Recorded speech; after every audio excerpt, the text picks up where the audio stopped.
Hey guys, I hope you all are doing well today. A while back ago, I posted a video that was a basketball league project using React and Redux, which was purely front end, and I wanted to make a continuation of that project where we added a backend.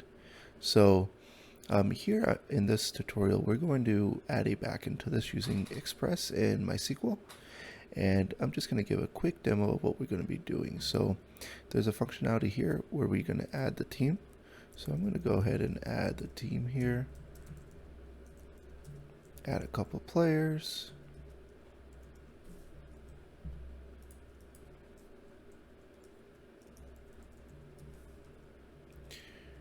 Okay. I'm going to save the team. Now the team will be saved, so even after I refresh the page, the team will still be there. And then I can edit the team. So let's say I want to delete player 1, and then I want to add another player. Okay, so I'm going to hit save, and then if you see here that the team is updated here. So whenever we have work on the edit team, there's going to be quite a bit going on here. We have to keep track of all the properties that are being updated, the players that are getting deleted, the players that are getting added. So it'll be an interesting project, I believe. So I'm just going to come back here. And yeah, that's really it. It seems quite simple when I demo it, but there's quite a bit going on. So yeah, we'll get started in VS Code. I did want to mention, if you guys did not watch this first one and you're just interested in adding the backend, I do have a repo here that contains all the front end code for you guys to clone, and you should be able to follow along if you guys are interested. So yeah, let's jump into VS Code and let's get this started. Okay guys, so I have my GitHub repo open here, and if you guys are following this video and have not followed the front end side of the video, I have the repo for you guys to clone here, and we're just going to go ahead and go through that process. So let's go ahead and copy this link, and then I created a folder on my desktop just called current project, and then in here I'm going to create a new folder called root. Okay, so inside my root will live the client side and server side. So what I'm going to do here is I'm going to go back and right click here, and I'm going to use git bash to this folder. Okay, so I'm going to now do git clone. I'm inside of root, so git clone and then shift insert will copy that link, paste that link. Okay, so now once this gets copied, I'm going to rename this to just client side. Okay, so so that the distinction is clear, and then I don't think we'll need that anymore. So I'm into root, and I'm gonna make a server side directory. Cool. So now let's open up VS Code. So I'm gonna just do code dot. Okay, so let me grab that here. Cool. So now you can see all the client stuff is side is installed. Now what we need to do is we need to install all of these packages. So I'm just going to open my terminal in the VS Code now. I'm going to close this one, and I'm going to cd into client. Now I'm going to do npm install. So that'll take a couple minutes there. Okay, so I have the packages on my client side installed. I'm going to cd out of this directory for now, and we are going to go into the server side. So on the server side, we need to create our package.json, and then we also need to install the packages that we need. So I'm going to do npm init -y.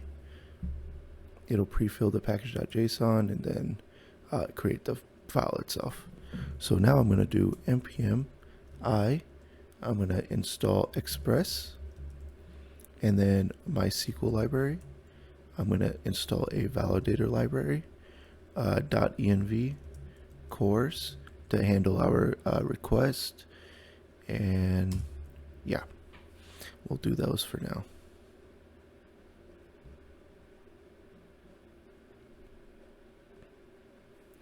Okay, and then I'm going to install two dependencies, dev dependencies, which is going to be nodemon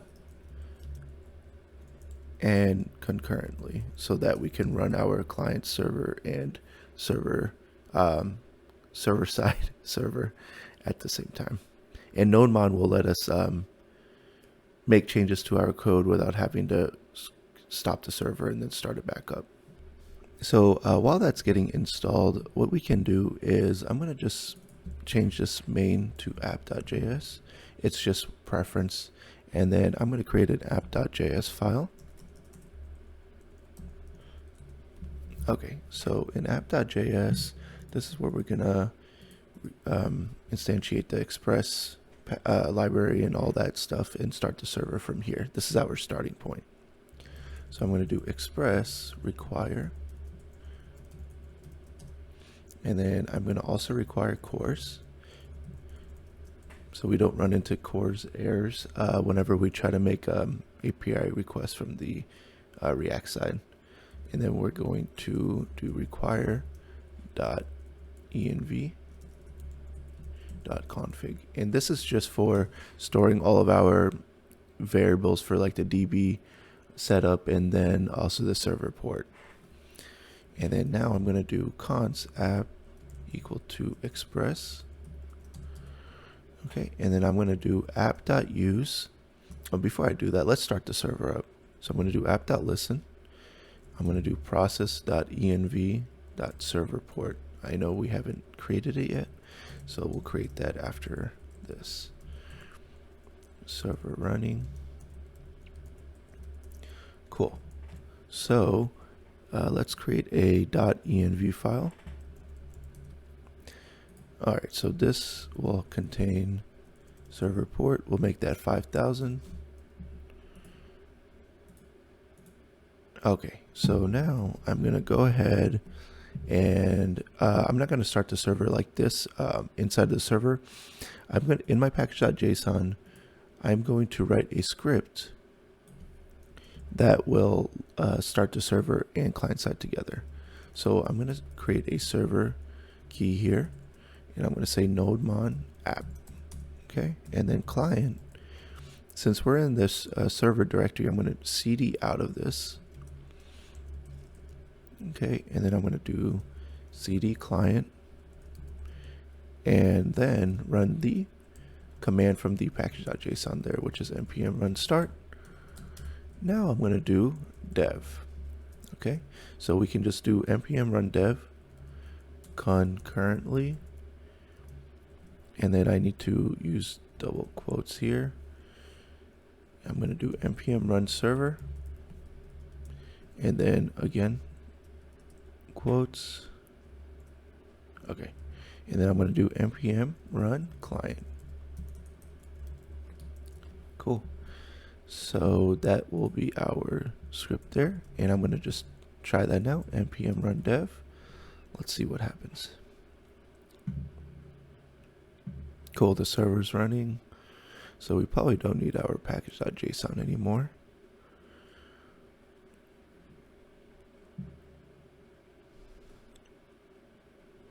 And let's just put this to the side of this. And let's kind of minimize that, make that smaller. And we can also test our server side that it's running by having a sample endpoint. So I'm going to just do app.get, which will have a request response, and then we're just going to do res.send working. So okay, so you can see our front end project is loaded, the React side, and then I'm just going to do localhost 5000. Cool, it's working. We'll just leave that open there. So I'm not going to put any of my routes inside of this app.js. I want to make this app.js as small as possible. I don't want to overload it with all the logic in here. So now I'm going to do a couple things. I'm going to pass an express.json here for our incoming request to handle our data in JSON format. Okay, and then I'm going to use app.use for cores so we don't run into those issues. And then now I'm going to use app.use. This will be for all the handling of the routes. So I haven't created a routes folder yet. So let's go do that now. So inside server, I'm going to create routes. And then I'm just going to create a simple routes.js for now. Okay, so I'm just going to include that here. Routes, acquire, routes. And then here I'm going to pass in routes. Cool, and that's it. I want to make that as minimal as possible. And I don't have anything exported here, so we can go work on that now. Before we work on that, let me talk about the backend structure that we're going to do. Let's set that up actually. So I want to follow MVC, and we're going to set up controllers. We're going to set up service layer and a repository layer for our queries. Okay, and then we could have like an entity layer or like a model layer for our DB models, but we're gonna only have like 2 tables created, and we'll go over those tables here in a little bit. So I'm not gonna even worry about that for this project. I'll just keep it basic like that. Now, and we're gonna have one more file here, which is gonna be db.js, which the repository can use to connect to the database. Okay, so now going back to routes.js, so this is our entry point here. So I'm going to say routes, I'm going to require the express library, and then I'm going to call the router function. So I'm going to say routes. I'm going to actually name this to router. Router.get. Okay, and then so we're going to do a couple routes here. So what is the first one that we want to do? So before we can get any data, we probably need to insert the data, right? So let's do that first. We'll do router.post, and we will do add team. Okay, and then this would take in a function like this. And then here you would obviously have request response. But I'm not going to do this. I'm going to create a controller, and inside the controller create a function, and then put that function here that would accept request response. That way it's cleaner. So let's go ahead and do that. So I'm going to create a team controller.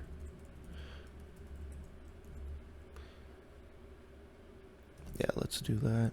And then inside the team controller, I'm going to set up a class called Teamcontroller. Okay, and then I'm going to create a static function called Getinstance. So this will return the instance of the object. So let's create a variable up here saying instance is equal to null. So this would just be creating a singleton of this controller. So we're going to say if instance is equal to null, then we will return a new instance of the controller. Otherwise, we will return instance. Cool. So now we're going to create an async function called add team here. And then inside here, we are going to expect request and response. And then I'm going to just export this using module.exports equal team controller. Okay. So, and then let's do this here. We're going to export, oh, man, I cannot type. Module.exports equal to router. Okay. So now instead of doing all this, I'm going to require the team controller. And I'm going to make this a let because we're going to need to grab the instance of it. And I'm going to do require controllers, team controller. And then I'm going to just do teamcontroller.getInstance. You know what? We're going to do that in here.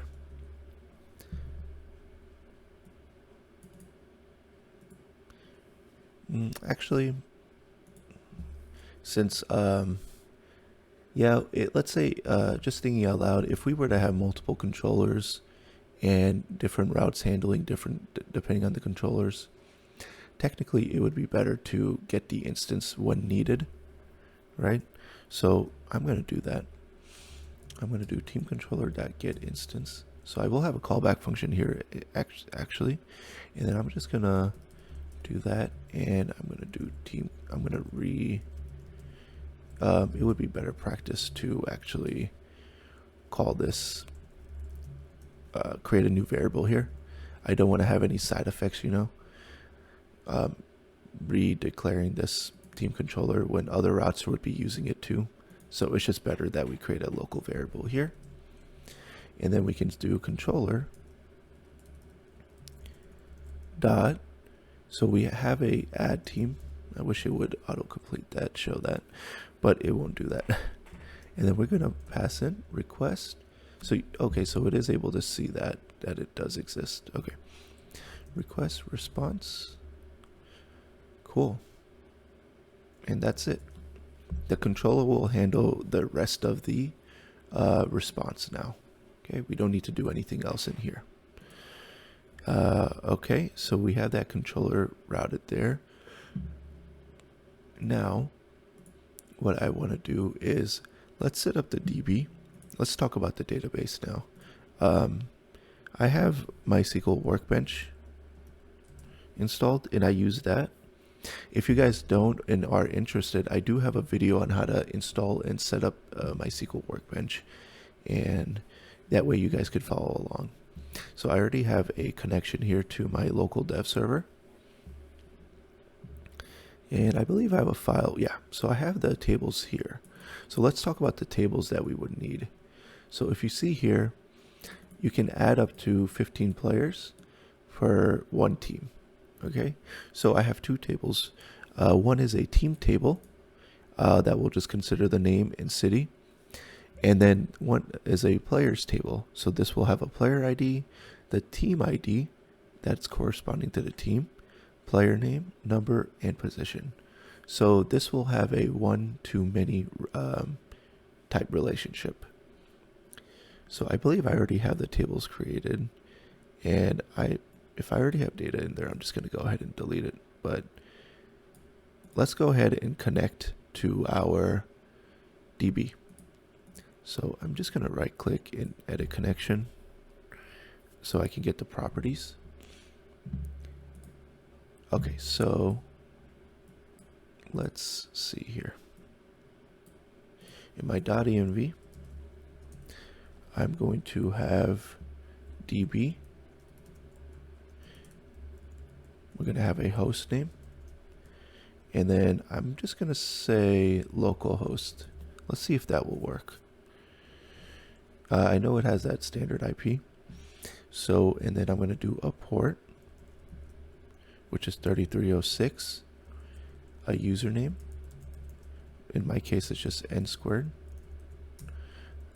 Password, which is coding. And then the database that I want to connect to. You might not want to include this if you have multiple databases you're working with and you want to do that on the fly, or have different files for each database. That would be fine as well. But in this case, I just have a DB here called tutorials that I created. Okay, so now in my db.js, we're going to include the MySQL library.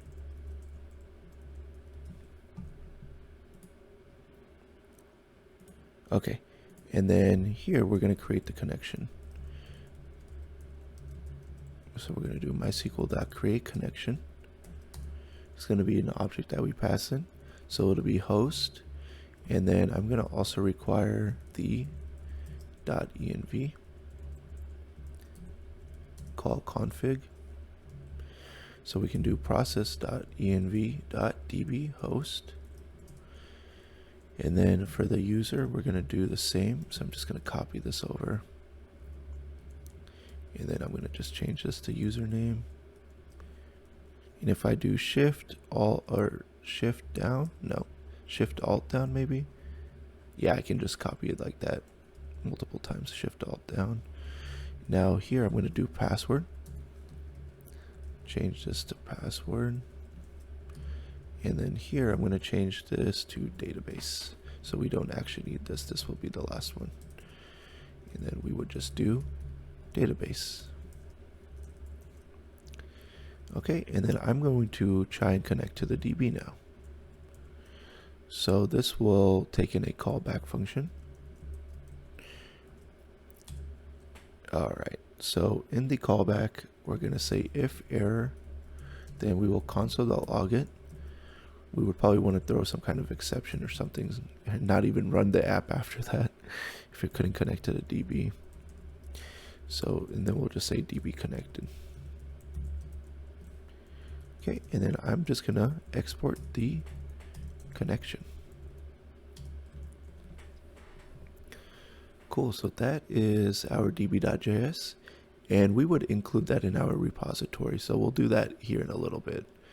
Let's set up the structure now for everything else that we need. So we have the controller, and I'm not going to write too much code without actually letting you guys see it, like testing it.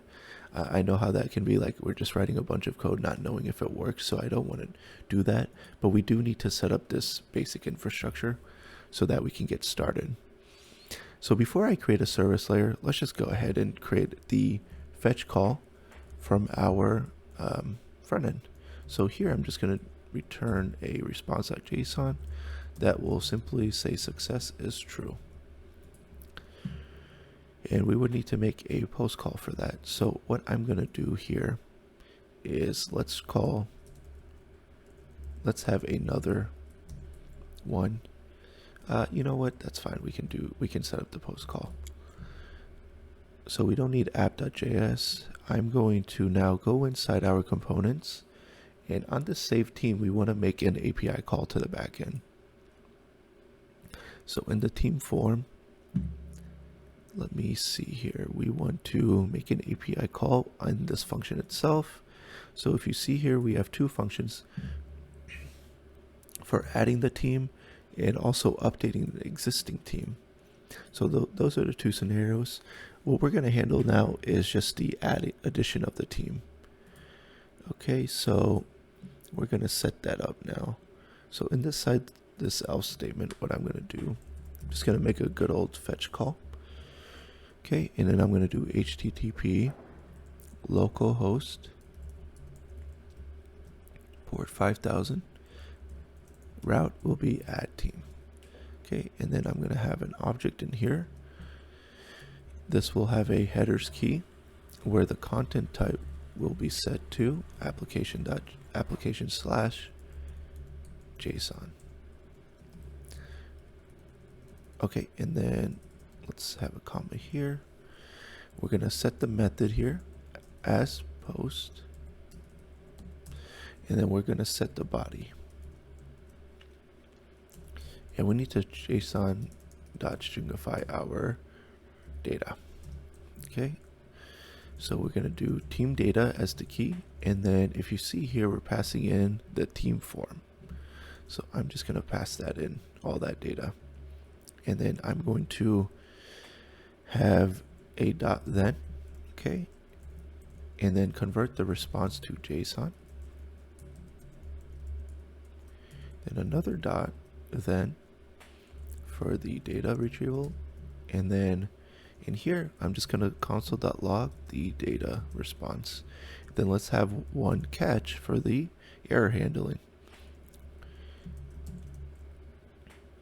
So if you see here, I already have a internal state for the component that will handle the form errors for it to be displayed. So we'll do that later. I'm just going to console.log the error. Now let's try to just, create some data. And let's try to make the API request. Let's open up the network tab.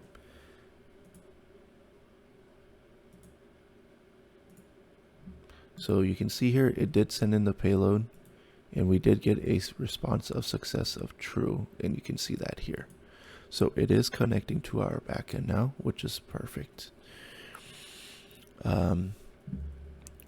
Let's now, so we saw what data is being sent. Let's now console.log that data.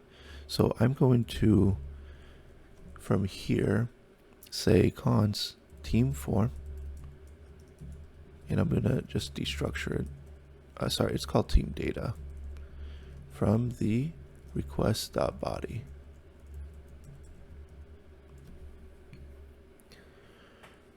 Okay, and then what we can do is just console.log that data. Let's see how that looks.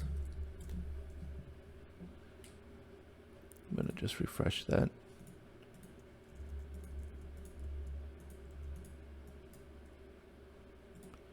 Okay, so now, so the way we see this here, so this is a team ID, city, name, and the player details is an array of objects. Cool. So this is where our, our service layer will come in. Now the controller is only responsible for validating the input data and then sending, and then letting the service and repository handle. It doesn't even know that the repository exists. It doesn't care. So we just want the service. We want to call the service function class that will handle the add team. Okay, we don't care what it does inside it. We know that it will do it. And then we know that it will return some kind of response that we would expect.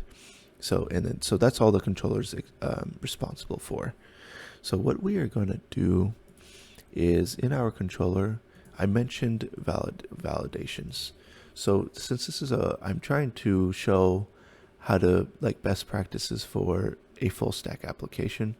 And I don't want to skip any parts of this in this project. I want to show kind of almost the whole thing, the big picture of what you could probably expect in maybe like a job environment, possibly. So, everything could be different environments, languages, whatever, but the process of MVC should be pretty similar. So, sorry, not team service. I'm going to do const, and I need to create a service actually for the validation. So let's do that. So inside my service, I'm going to create a validator service, and let's make that particular to the team. This will handle also the players. I just want to name it something specific to this context in case we get more controllers. These services should be reusable as much as possible. But, there would be cases where we have different contexts and it would be more specific. We would need to rewrite some of those validators. So I'm going to just require the validator library here. Validator. Yep. And I believe I need to add a .default. Let me just check on that real fast. No, I don't. Sorry, yes, I do. .default will give me access to all the functions inside of it. Cool, so what are we going to validate here? We're going to need to validate any type of ID. So I see, or let's just say ID or number, let's just say integer. Because player number is technically an integer. At some point we're going to be adding in player IDs. So that would be an integer. So we're going to do a function here. And I'm just going to make this a functional service, not a class-based service. Okay, so I'm going to say validate integer. Let's just do that. And I'm gonna say input. Okay, and then inside here we're gonna say return validator is numeric input. Okay, and if you see here, let's see if it shows. So if you see the input, it's expecting a string, not an integer, which is kind of weird, but we will convert this into a string. Okay, so that we don't run into any errors. The next thing we will have is, what else? What other piece of data do we have? We have just a bunch of text. I see text here, text here. So let's do that. Let's do one for validate text. This will be input. And what we're going to do is we're going to say return validator dot is alpha. Okay, so this will test for alpha characters. And I'm going to inside here say input dot trim. Okay, so I'm going to trim the left and right side of the incoming text of any spaces. And then I'm going to pass in a couple options here. So it says locale. I'm just going to do en-us. And then here I'm going to pass in an object. So here I'm going to say, this is where you can kind of have some customization. I'm going to tell it to ignore spaces. So if you inside the player name, I don't have a first and last name input. You're just expected to put both of that in the single field. So I don't want it throwing any errors at me if there's a space here, because technically it's not validating. It's not including any spaces, accounting for that. Cool. So the next thing we would have is a function that would validate the player data. Okay, so I'm going to say player details array. Okay, so what we want to do in here, we need to loop through this. Okay, so we're going to do input dot for each. You know, for each loop probably isn't the best use case in this. I would rather use a for loop, to be honest, so that as soon as I find an error, I would just break out of it. But in this case, let's just use a for each loop. We can do that. So inside the input, we're going to destructure it. We know that we can expect a player name, player number, player position. And eventually we're going to be expecting a player ID. Right now that's not implemented, so let's just add a to-do here. Add validation for player ID. Now let's, hopefully we don't forget about it. All right, so in here, what we're going to do is we're going to say if a so what we're going to do is we're going to actually reuse this right here. There's no point in actually rewriting it, right? So for the player name, we'll do that one first. We'll say if validate text player name. Now we want to make sure that a string is always passed in here. Otherwise it will throw an error saying it expected a string in here. All right. So what we want to do is we want to just make sure this is type safe. I believe this should take care. Let's just say if it was null, it would convert it to an empty string.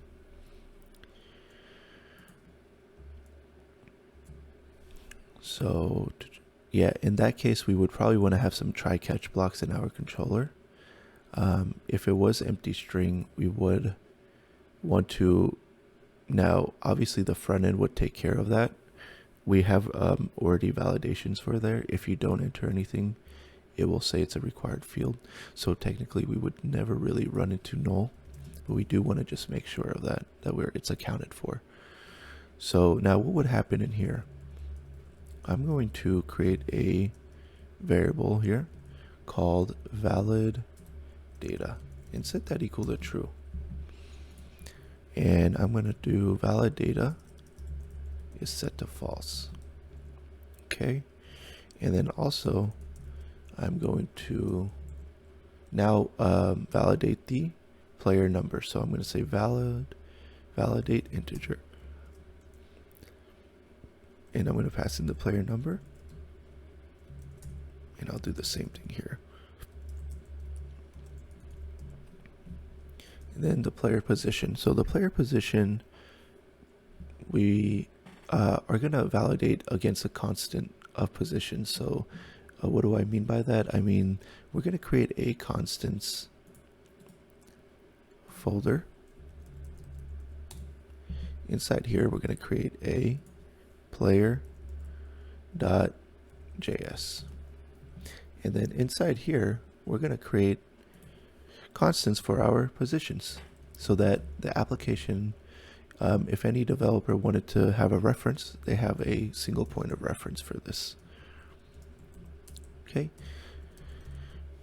So we're going to do shooting guard.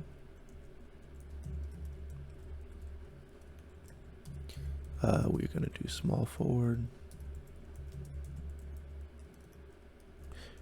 And then we're going to do power forward. This actually makes it really easy to maintain your constants. If you need to add more, you have a single point of reference for that. And then I'm also going to add a center. And then what I'm going to do here is create a object that will contain all of these positions. So we would have point guard, and then we would get the value of point guard. So it's basically just PG as the key and PG as the value. It might be useful in some cases where we would need to, have access to either if we're doing some kind of comparisons or just wanting the value. So I'm going to set it up like that, and I'm going to change this to shooting guard. Small forward. Power forward. And then center. Cool. And then I'm going to just do module.exports equal to positions. So now in our validator, we can not import, basically import, but require this. So we're going to do player constants equal to require constants player. Now, so we will have that object. Cool. So what we want to do now is say if player constants dot positions. Oh, what did I do? One second. Did I? Yeah, I did. Okay. Yes. Okay. Dot positions. It should be auto-filling for me. Okay, I know what I did wrong. I want to export it like this. We will export an object of it. So now if you see, yep, we have access to positions, and then you see here, cool. Just basically .c. Okay, so we're going to say .as own property, and then we're just going to simply pass in the player position. And then we'll just say valid data is equal to false. Now we could definitely put all of this as OR statements inside one if condition. So that might be actually better to do.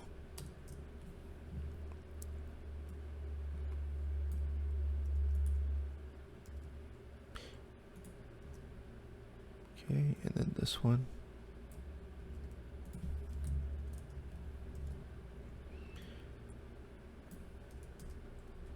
Cool. Now, if you were, let's say you wanted to keep in a track of like the individual ones, then you would want to separate it out. So, but since we're just returning a true and false, it's fine. All right, guys. So let's do this. Module.exports validate integer, validate text, and validate player details array. All right, so going back to the controller, I'm going to now bring in the team validator service. So I'm going to say team validator service equal to require service. All right, and then inside, yep, so here, inside here, we would be saying if team validator service dot, so we're going to say validate integer.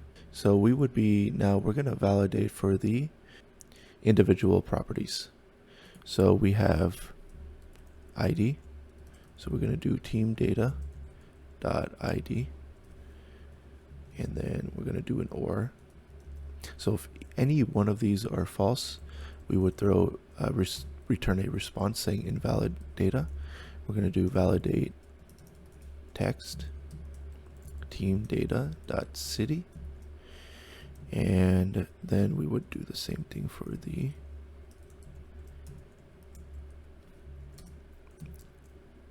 team name.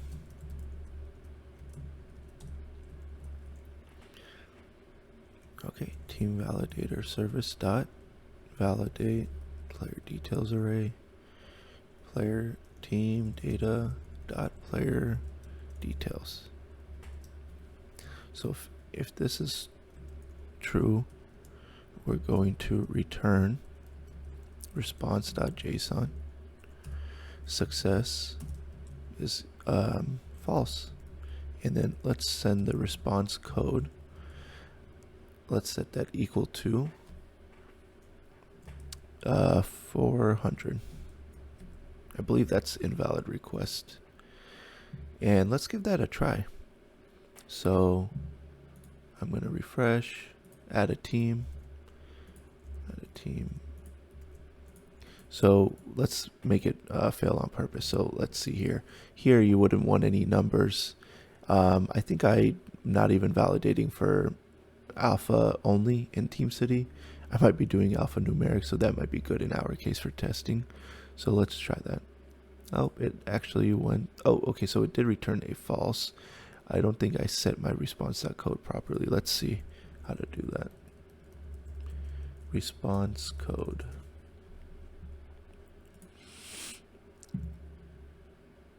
Oh, I did not hit anywhere near the ballpark on that. So response.status 400.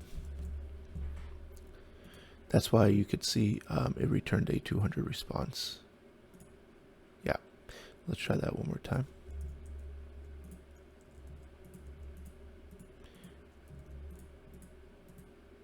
Cool. So we get, if you see here, a 400 response, which is a bad request. And it should, let's see, in our front end, let's see what are we doing here.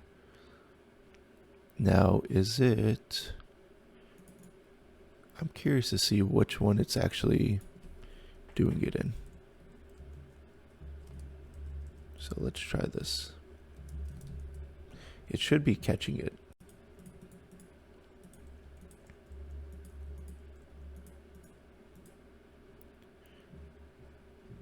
Oh, I see. It's not being caught. It is actually going inside of data. Cool. So even if we throw a 400, it is still being, okay, got it. So we will just console.log this for now. And this should be fine. Okay, so let's just, so we're aware of that.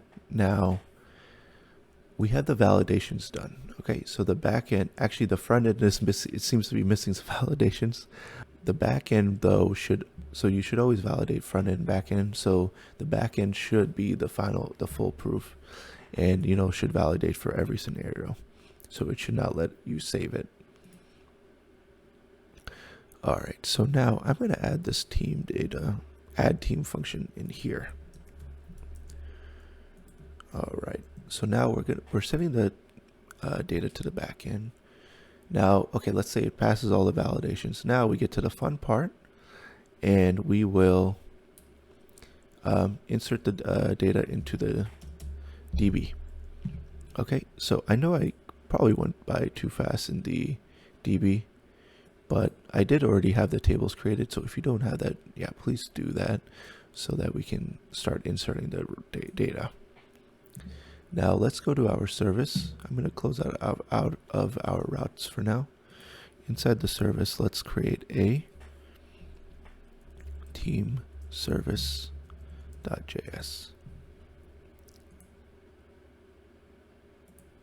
This will be responsible for inserting details related to the team. I'm also going to create a player service. This will be responsible for handling, inserting, or retrieving details of the players. So we will have to make 2 DB calls for inserting. There's just no way around that. So I'm going to create a class, call static function, get instance. I typically like to do this with, especially in the Express apps that I build in these tutorials. So it does get redundant though. I'm gonna do this.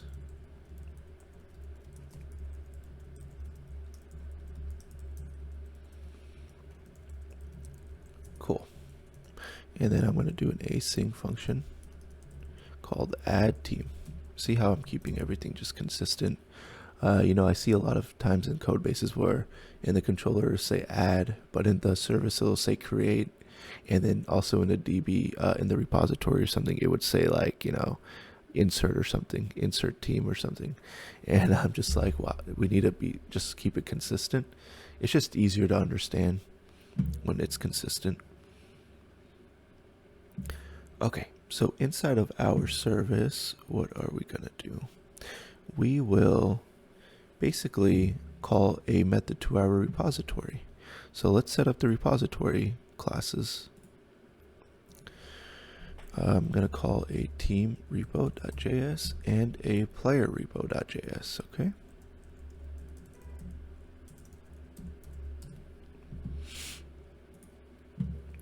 So inside the team repo, we are going to have the class as usual.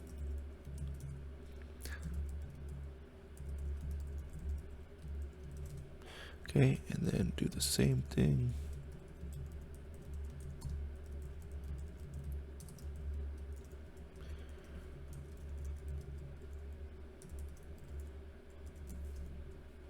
Okay, so I'm gonna create the variable.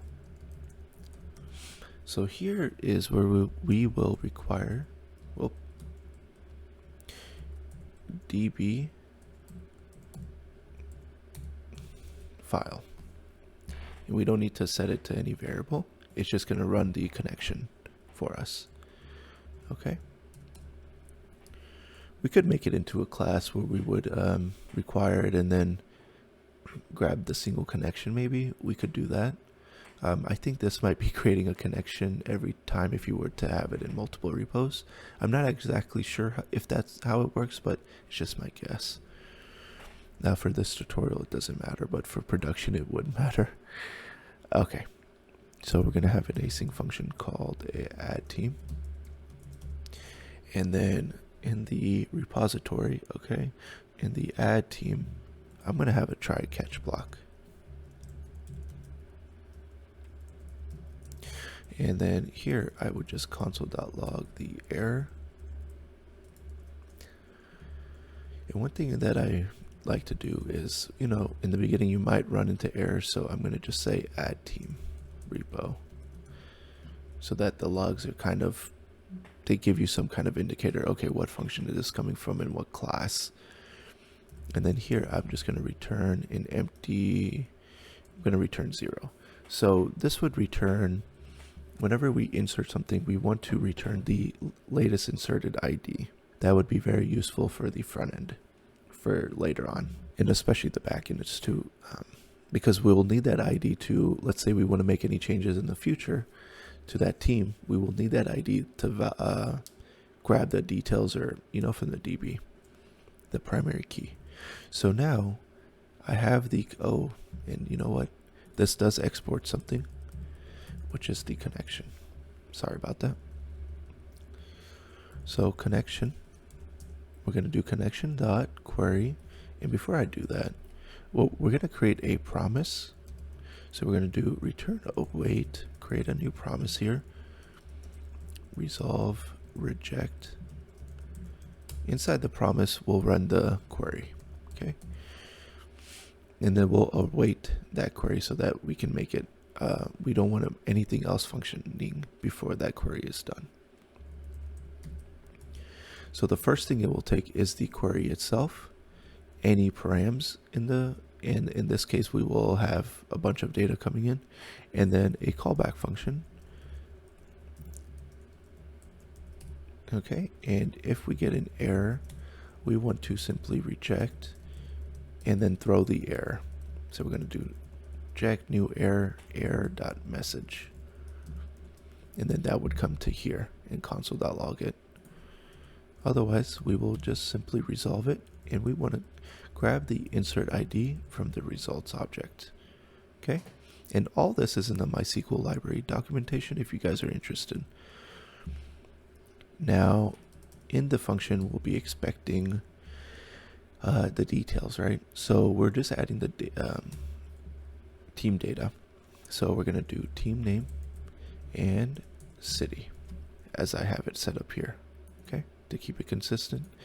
And I really dislike writing queries inside of a strings. Very hard to read, especially when they get long and hard to maintain and format. I really am I like to use query builders. I will look into some query builders for JS, like Next or some of the other ones that are out there. If you guys have some favorites, please let me know, and I will look into them and adopt one of those. So we're going to do insert into teams, team underscore name. So if you see here, we have team name and then team city. So that's what we're inserting into. So we need to specify, because we don't want to insert into ID because it's auto incremented. And then we're going to do team city value question mark question mark. And if you're wondering why I did that, it's because we want to parameterize our data. We don't want the user to be able to insert whatever they want. Like let's say they bypassed all of our validation somehow, and they actually inserted some kind of SQL command where it would expose all of the data. If we don't have this, it would actually execute the if it was a SQL command here, and that would be very bad. So we want to prevent that SQL injection. And okay, so that's it. Once the promise is resolved, it will return an insert ID. Okay, otherwise it will return a 0. If we know it's returned a 0, we know something went wrong. So now in our service, we want to grab the, so let's do this, grab the repo. So we're going to do team repo, go to require, repo, team repo. And I could grab the instance and set it here globally, but I just don't want any side effects, and I want to, write good clean code. So I was just thinking about calling the repo on the repo instance as needed inside the function. So what I would do here is just say const repo. You could also call this team repo. I believe scoping shouldn't get in the way. Well, actually, you know what? It will, because, yeah, sorry. Yeah, it would. So we would do team repo dot get instance. And looks like it does, whenever I don't see that autocomplete, I always realize, okay, something I forgot.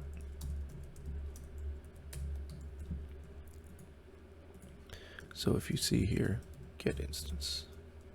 So now we can say repo dot add team. And then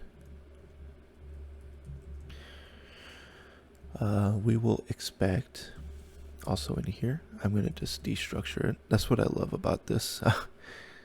We can just destructure our objects and then pass. You know what? Forget about that. We don't want to destructure that. I'm just going to expect the team data in here and then pass it here. Now this is an async function, right? So we need to do team ID and set that to await. Okay. So now once we have that going for us, once we get the ID, we want to validate this. We want to make sure if team ID, well, if team ID is greater than 0, but it doesn't really matter at the service level. It's just going to return an ID of integer type. Okay. So once we get that team ID, now we need to insert the player details for that team. Okay. So let's say if team ID is greater than, if it's not greater than 0, so if it's if it's equal to 0, okay, then we want to return false. That's how I'm going to set it up here, is the response can either expect a false sub-boolean type or a integer.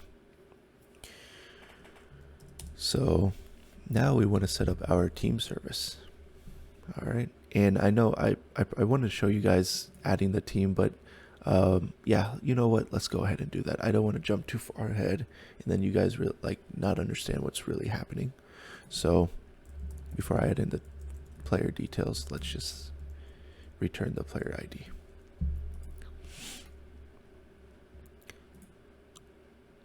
Okay, so here I'm going to require the team service.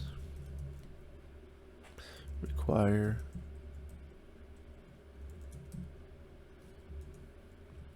so then I would do here team service. So I would do const service equal to team service dot get instance, and I did not export that.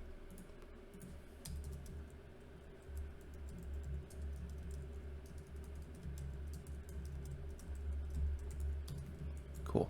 So every controller, you know, we're working with the same instance here, if need be. Yeah, every function inside the controller. And obviously one function would be called at a time, so I don't see, this might be a little unnecessary, but that's okay. Okay, so service, once we grab the service, we'll do service.add team. Yeah, this is pretty unnecessary because whenever you route to a single function inside you would never have another function inside of a controller being called when you're inside one already. So I don't know, there could be different use cases. I guess if you're calling a service within another service, then that would be a case where you would want to just grab the single instance within your functions. Yeah, okay. So we want to pass in the team data, right? So what I'm going to do here is just only pass in, I'm going to do team name. I'm not going to pass in any of the player details inside team data. So I'm going to do team name dot team name city team name data dot city, and I could probably destructure this down further since I see a lot of reuse of this. So now here we would expect a team ID, and we need to await this because it's an async function. And now inside this response, we would do team ID.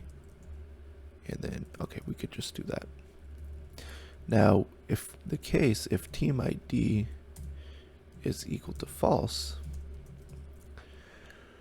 well, we want to return response.json. We want to throw an error that it was not saved successfully. Something went wrong. And yeah, and then I guess we would have some kind of message saying like internal server error, because at that point that's what something went wrong. And then the response dot status would be 500 for internal server error. Cool. And you know, best practice would be to put all of this in a try-catch block, actually, the controller, because we want to handle any unresolved promises if anything goes wrong. So let's go and do that, since this video is about implementing best practices.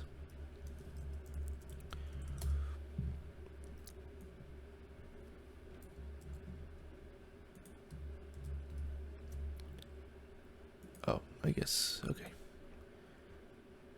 Cool, that I guess I had two different prettiers, so here I would not need to return. I can just do response.json success false, and then of course message internal server error. And yeah, if something did go wrong, it would probably be called by this, but it's good to have this as well.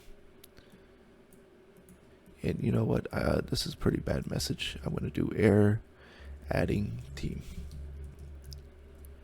We don't, yeah, I like to keep the errors UI friendly. Okay, cool, so let's give this a try, shall we? Now, this should save something to our backend now, the team. Let's try some real data here. This doesn't matter for now. So let's open the request.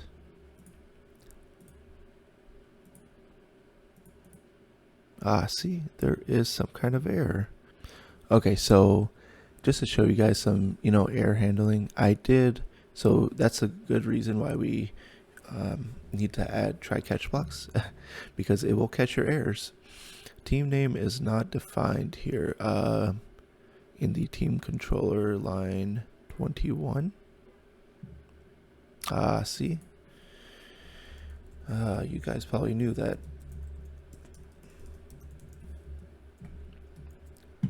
Okay, so let's try that again, shall we?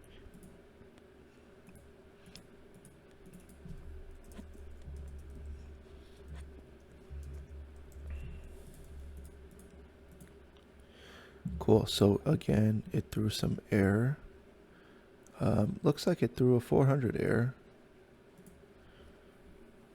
It did not like one of the validations, so let's look at the,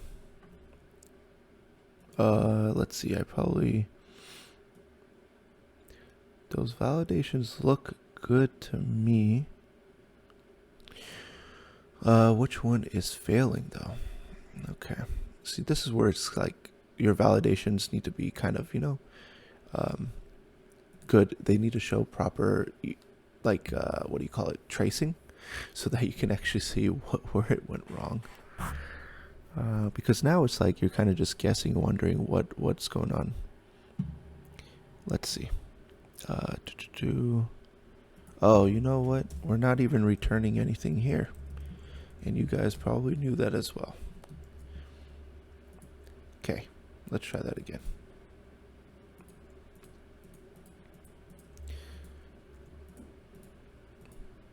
Cool. So you guys can see, actually the team ID did get created because I just had all these console.logs up. Perfect. Let's just verify that in the DB. I'm going to just delete these console.logs now. Okay, so yay. Awesome. Feels great whenever, it works. All right, so now let's add the player details, okay? I'm going to go ahead and just delete this for now. Okay, so now we need to insert the player details along with the team. So we created a team service. Let's have a player service. And let's do this. Let's same setup.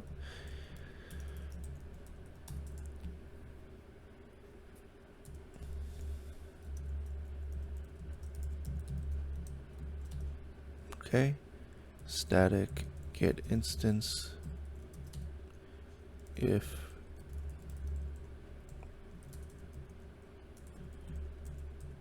you guys know the routine by now.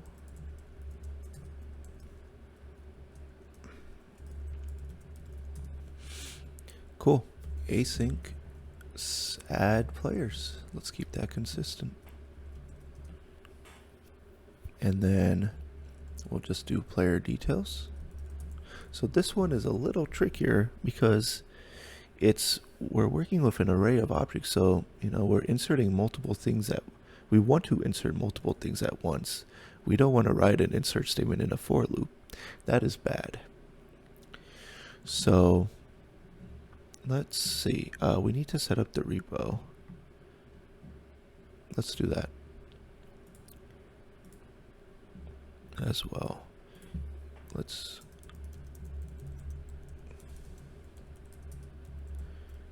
player repo static get instance if instance is equal to null, return new player repo.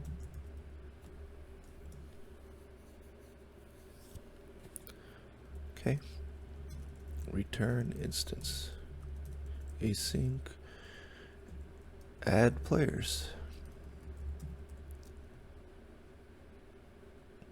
And I'm going to say add players to team. More descriptive. And that makes more sense. Let's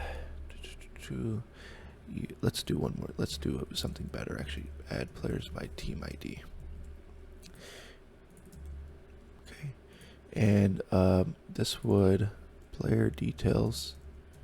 And then this would also expect a team ID. Same here. Cool. We need to do some formatting here. Okay. So once we get this, now let's set up we get the team ID back. We're not done here. Let's require the service. Player service.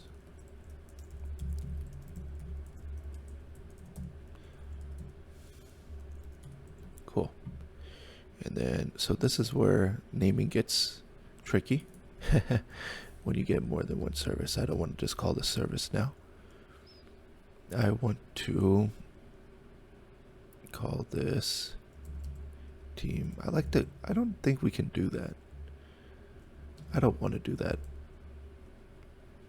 Okay, I'm just going to do, you know what? I'm going to just I don't want to do that. Okay, so I'm just going to call this team setup.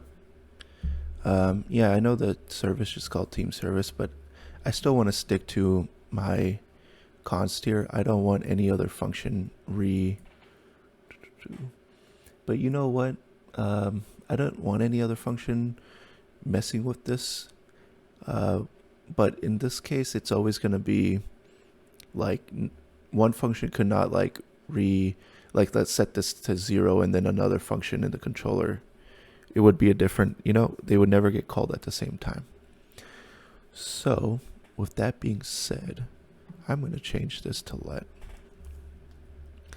Sometimes in my head, I get too, crazy about these finer details, and it just but it just really matters. I don't know, to me.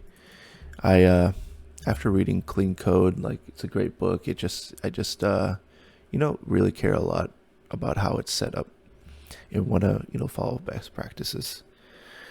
Okay, with that rant being said, I'm going to do this now. So instead of that, team service. Same thing here. Okay, so we'll do player service equal to player service dot get instance. All right, so that wasn't saved, and then also we need to do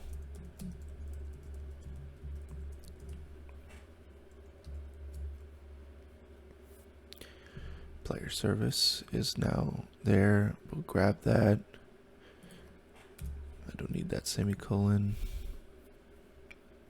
Well, I'm sorry, I'm being really inconsistent with my semicolons, so I actually am trying to stop all that because they're unnecessary, so I just stopped doing it.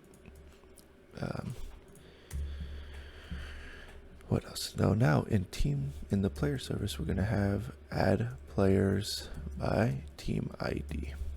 We pass in the team ID we got from there. And then we are going to pass in the player details from the team data object. And then we should, I guess we should return something from the service, like a true or false. So we should get player save response, maybe call it that. Now we do want to add this only after checking if team ID is valid. Okay, so let's get rid of this console log. Player save response, and I guess we can do this if player save response is equal to false. Let's do the same thing here. Error adding players to team. Okay, so we know that something went wrong in the player side of it and not the team side. Cool. So now inside the service, let's see. Yeah, we don't have anything. I hope you guys are able to follow along. I'm not really sure if my tutorials are ever clear or not. I do hope I am providing some kind of value to you guys. Okay, so with that being said, we need to insert the repo here, require the repo, and we will just do the same thing here. Now let me see what I did in the other service. Const. In our case, we would need the repo, probably be working with one repo in our service, most likely. If you have two repos, then that's a different story. But I'm just going to set this up as const as we did in the controller. And the controller, I actually changed it to let, but player repo equal to require repository player repo. Now that I think about it, I would probably set it back to let. Let's go ahead and do that. It's fine. And I'm going to set that back here as well. And what we can do,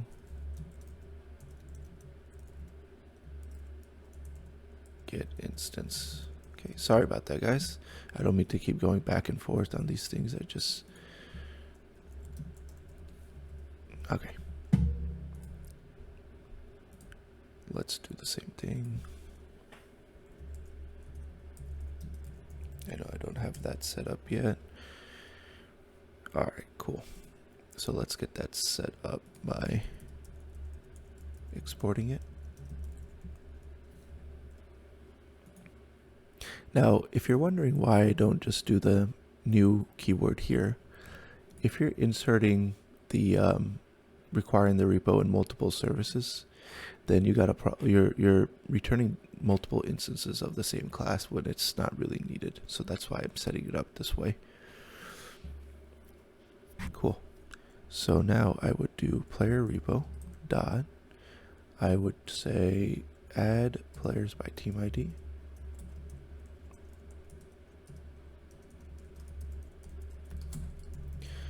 Okay, and I'm going to do const save, let's just do response. And you know, we don't really need to do that. We can just return. Cool. So add players by team ID. Now here is where it's kind of fun. So we'll set up our promise.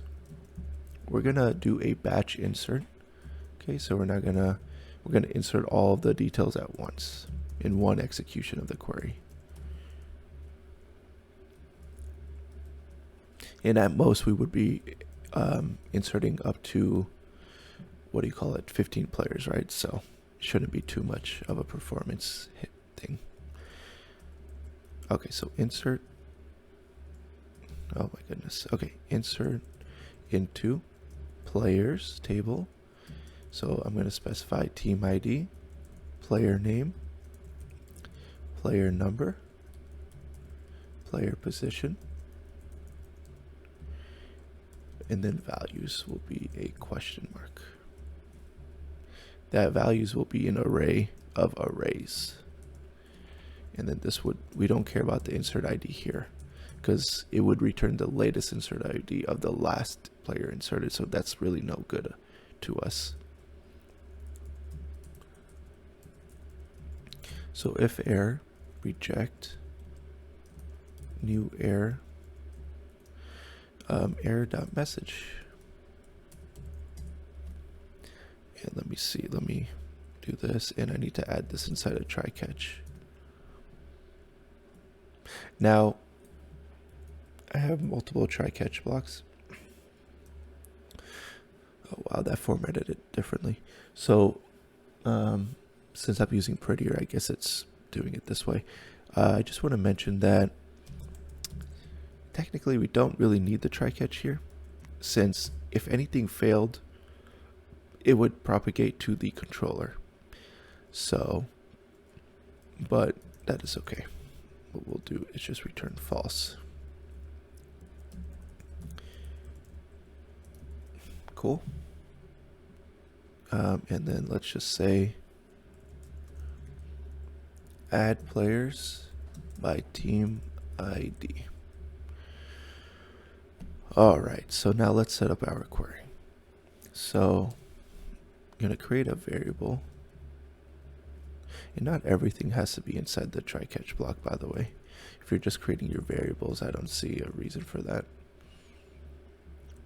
So we're going to create an array called insert values. And I'm going to do player details dot for each. Okay, so now I'm going to format this in such a way. So I'm going to do insert values dot push, and it's going to also take in another array. And I got all this from the MySQL library because I was interested in how to do a batch insert. So I'm going to just destructure player number, player name, player position. And then, yeah, we would just push the same thing inside the array. So player name, team ID would be first. Team ID, player name, player number. I shouldn't have named all this with prefix of players. It's just completely redundant. Okay. Cool. So now I just pass in insert values. And then I need to do resolve. Just do true. Cool. That should be it now. Let's give that a try, shall we? Test one. Well, let's not do any numbers. Test player. Test player 2.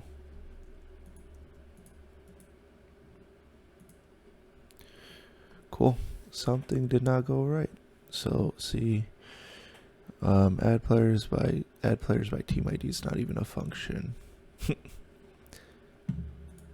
Add players is okay. Where is that coming from though? Player service. Add players by team ID. Okay, let's see.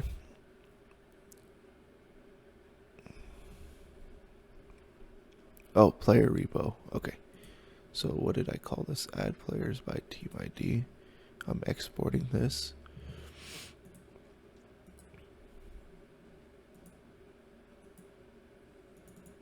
Ah, man. You guys are probably like, I already had that fixed. So I think what probably would have happened, I'm going to just delete anything if anything got inserted from the teams DB. Sorry, table. So let's try that one more time, shall we?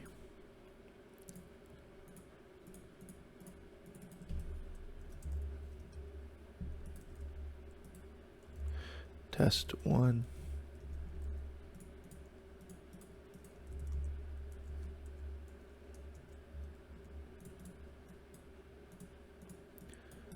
Okay, cool. That returned a team ID. And let's just check the DB. Let's check the players.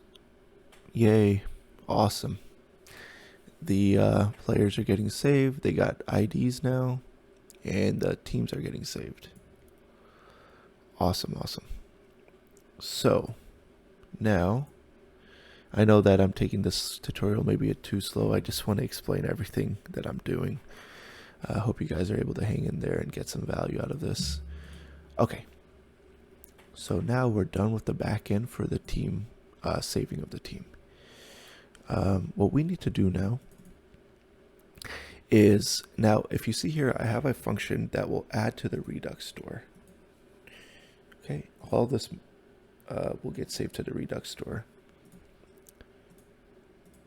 But if you see here, we're not updating the ID, and each player doesn't even have an ID. You see that?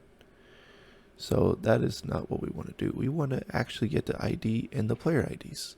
Now you could do this several ways. We would need to make another query to retrieve the player IDs by the team ID and then return that. And then you would have to kind of loop through that and format that. To me, that's just too much going on. Let's just make another DB call, get the proper data, doing one query, return it. We'll format it in such a way, and then the Redux store will just accept what is returned from the data here. Okay, this post one is the longest one for sure because we have to do so much, but update will take a little bit too because there's some things we have to think about. And then retrieving is probably the easiest. Sorry, yeah, I don't mean to make these tutorials long. It's just there's cover so much stuff. I'm trying to make them shorter going forward, actually. This will probably be my last super long tutorial, hopefully. Okay, so now what we need to do, let's just say, see, this will actually be reusable for when we want to grab the team by ID. So we can say get team by ID. Now we need to think about one thing. We want to retrieve the team and the players, right? So we want to assume that this will grab both. Okay, so we want to just handle this in one service. We don't want both services. Let's do team and players so that it's explicitly known, but I'm just going to leave it as team. Yeah, no, you know what? Sorry. I'm going to leave it explicitly as that. Team ID. That's all we need. So once we have the team ID, we would say data, team data equal to await team repo. And then we'll call the same function, which we don't have set up yet. So let's set that up in the, what did I do? Async. I probably spelled that wrong. Yeah. Okay, so player repo, I want to get the team repo.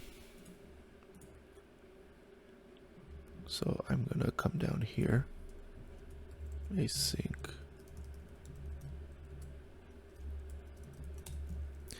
Return, await, new promise. Resolve, reject.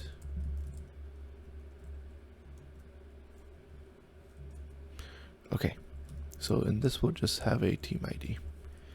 So this query, what we're going to do is connection.query.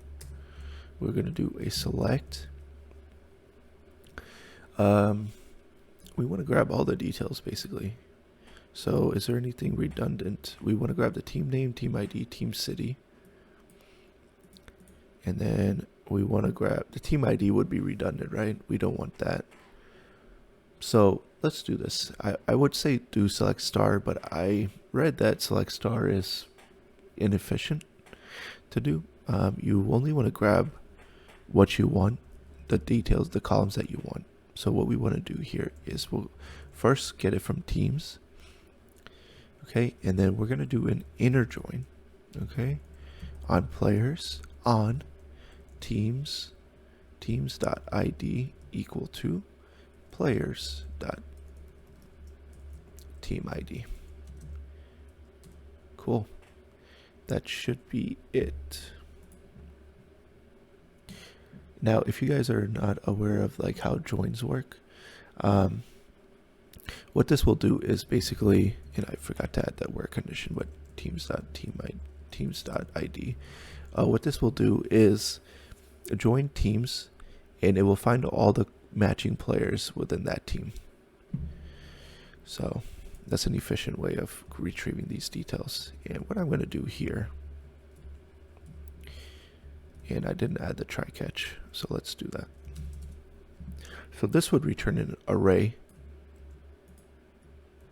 I want to say array of objects. No, I'm not sure about it. I think it's just going to return an array.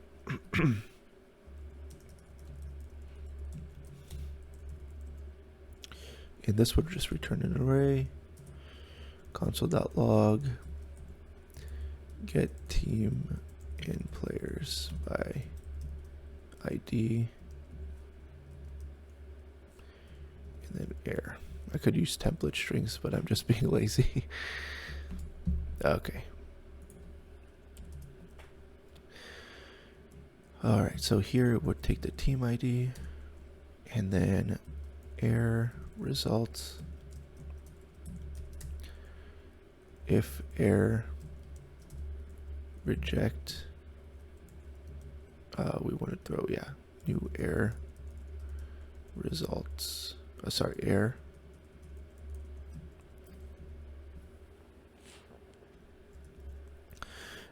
Resolve results. Now let's fix that select. So in the select, let's create an array. Selects, and let's include all that we want. So we want teams.id as team ID. I want to make the keys the same here. So in the Redux, how am I storing this? Just as ID. Okay. Just do ID. And then city. Yeah, city will just be city. And then, sorry, this won't be like that. It'll be team underscore city. And then I'll just do city. And then I'll do team underscore name as team name. Yeah. And then we're going to do the player stuff. Player name, player number. These are just aliases that I'm setting up in SQL so that I don't have to do that in JavaScript itself. Player position. Cool. Okay, so Prettier is adding all the everything for me. I want to see if I can just figure out how to switch it back actually. Or you know what? I'm just gonna disable Prettier. I like the one that was default that I was using. Just gonna quickly reload that. Cool. So configure, yeah, let's do that. Okay. Yeah, it's forcing the semicolons. So now what we can do here is use template strings, okay? And we can do this, and we can just do selects.join. And then it will add a comma in between each array element for us when it joins it as a string. So that is perfect. And that should be it for the team repo. So we'll grab that. We get the team data now. Now in the service, we want to, I believe we need to format this. Yeah, we will need to loop through this, and we will need to format this data. Okay. So what we can do is, let me show you what it looks like, okay? Team data. That'll be a good representation so that we can follow that from there.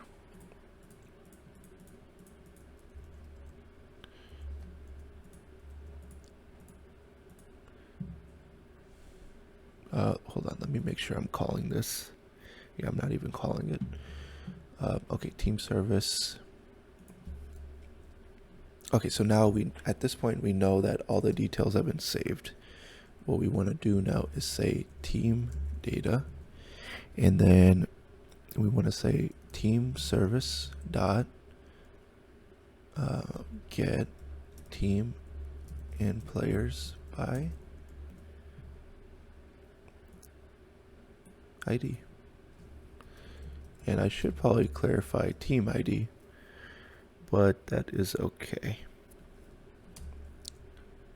Cool. And then we can, yeah, leave it as that. Oh, team data has already been, okay. Let's just do team. So now I'm going to hit save. Perfect. So the query worked. Let's close out some of these files. If we go, so this query worked, the select from, and it gave us what we needed. So now we need to format this in a way that the Redux store can accept, or the front end can accept it and use it efficiently.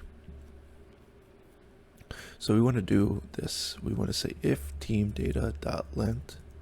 Okay, so if it's an empty array, we're just going to return an empty array. Something went wrong at that point, and we need to do some error handling. So one thing we're not able to see here, this would actually be an array of objects indeed. So if we had inserted 2 players, what would happen is this information would get repeated. All right, so what we want to do, this is what we want to do. We want to return an object. Okay, so this we would do team ID, and if it's an array of objects, all we want to do is get the first array instance. The team ID will be the same for each one, so we don't want to, repeat ourselves in a loop. Team data, same thing. All the team properties, we don't want to repeat ourselves. Just grab it from the first element in the array. City. Now the player details. Okay, this I'm just going to do an array for now. Let's come up here and say player details. Now we want to loop through that. We still want to loop through the team data now. So we're going to say map. Let's destructure this.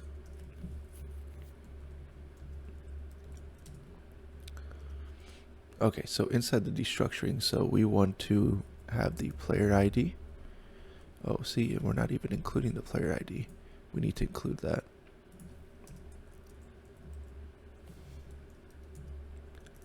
Player ID. Sorry, it's just ID. ID as. And this is where we need to do the table name. Player ID.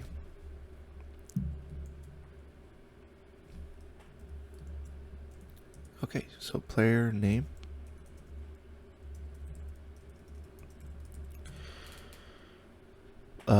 Yeah, player name, player position.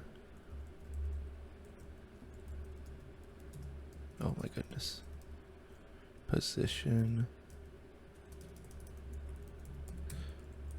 Player number. And then all we want to do is I'm going to add these parentheses so that it's we're doing a return without actually having to explicitly say return. Player ID, player name, player number, player position. Cool. And I misspelled that. And then this would just be player details. Now if you wanted, we could put this all, copy it and put it here like this. But that's not very clean and it makes that very hard to debug. So I'm going to put that here. And we don't need that. Alright guys, so let's give it another try. Oh man, I want to open up team form. Now in the response, we should be getting the proper data. So what we're going to say now is data.success. We will say data.team. And now we can console.log that, that's fine. All should work well, hopefully. And we do need to check for if team.length is 0. You can do that, or you could just do this.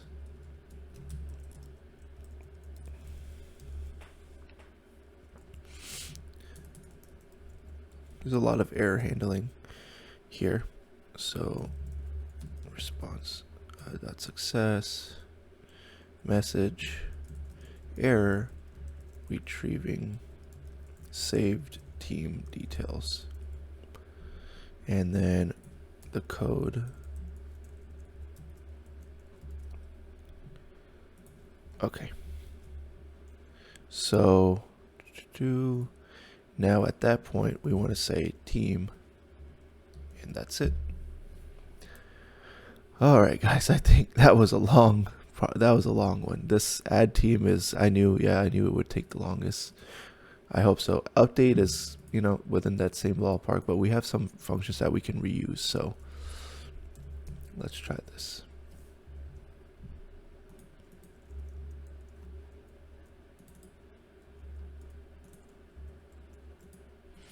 Okay, let's do that. And now that should have stored to the Redux store.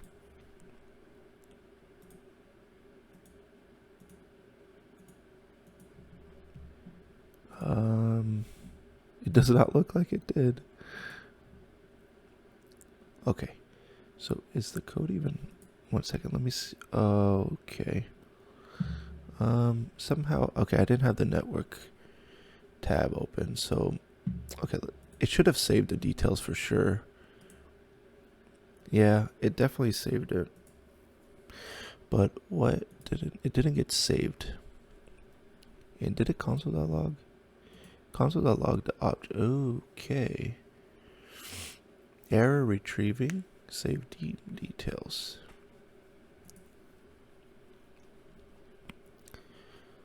So something is gone wrong here. Oh, see, it's a simple one. We just didn't have the await, and I'm sure you guys knew that as well. Let's do a fresh delete here. I'm pretty sure I've added the same team many times. Test 1.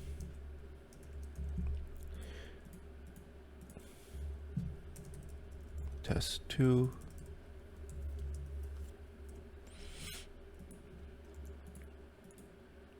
Save.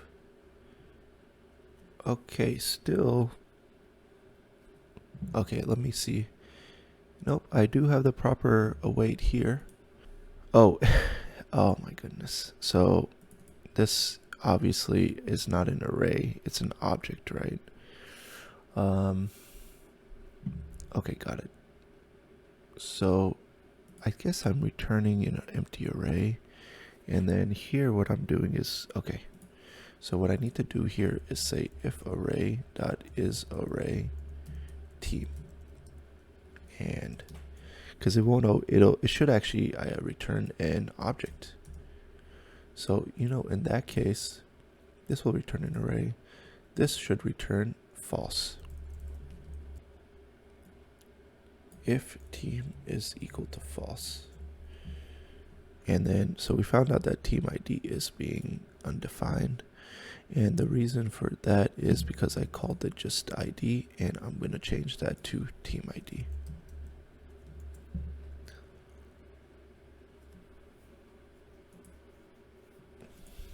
And this should actually be team just ID. Let's give that another try. I hope I don't want to guarantee it, but it should work this time. Test 1.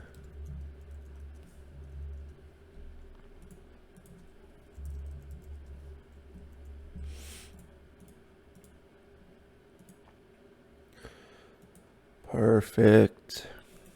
You see that there? We got our data.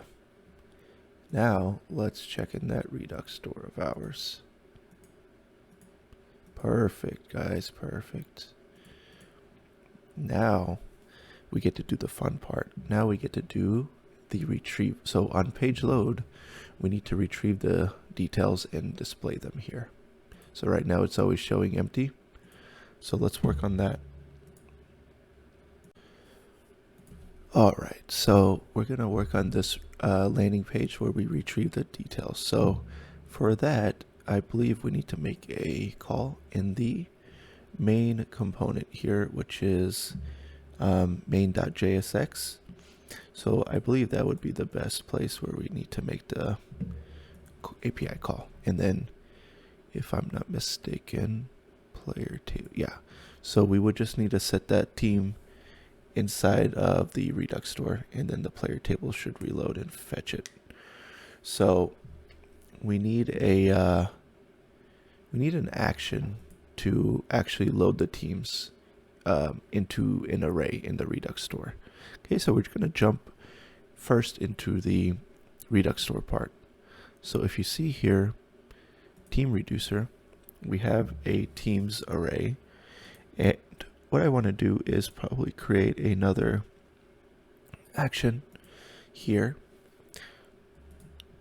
Okay, so I'm going to call this load teams.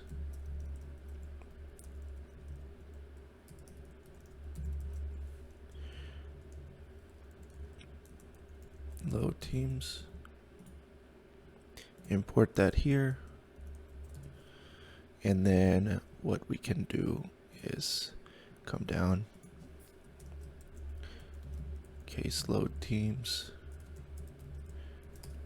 Okay, so what this is going to do is we're going to insert the data we get in there into this array. So we're just going to simply do state and then teams. And then we haven't set up our action function, but we will do that. And this would just be action.payload, since we're doing a straight insertion basically here.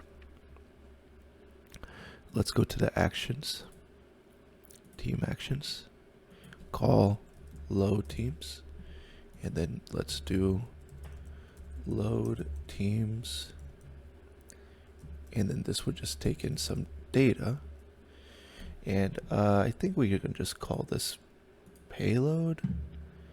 Now let's just call it team data.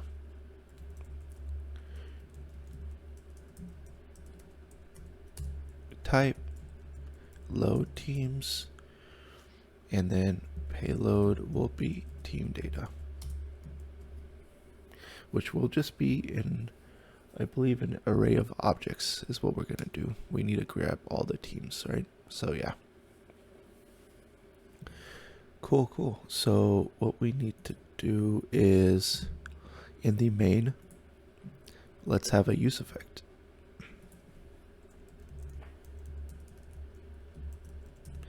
So we will call this on, I believe, let's do this on page load. So we want to do this use effect.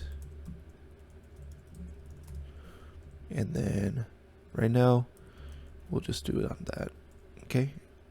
We'll call it once, fetch, HTTP, localhost, and I haven't created the route yet, but we'll do that. Let's call this just get teams. Pass in the header data. You know, we don't need to actually, because this is just by default get, and we don't need to pass in anything else. So we'll have a dot then, convert the response.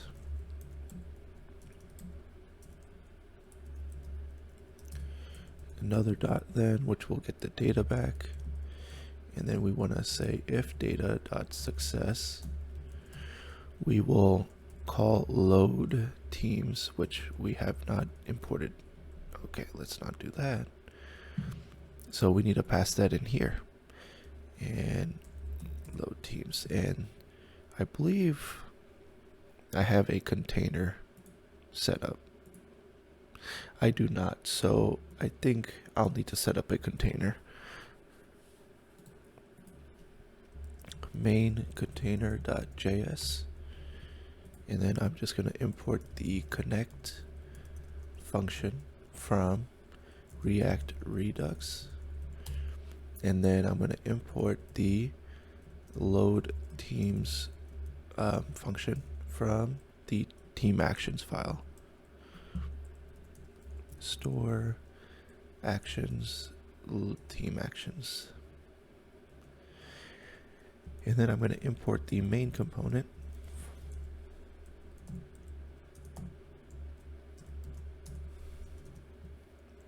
Const map state, sorry. So this is going to just be a dispatch. Yes, we don't really need the state here. I think we already have a player table container. Yeah, and this is already retrieving the team state. So cool. Map dispatch to props, dispatch. Okay, and then we're going to have a function here called load teams.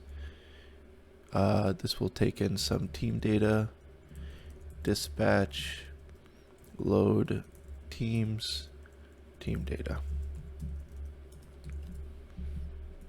And then we're going to say export default, connect, undefined, map dispatch to props, connect it with the main component.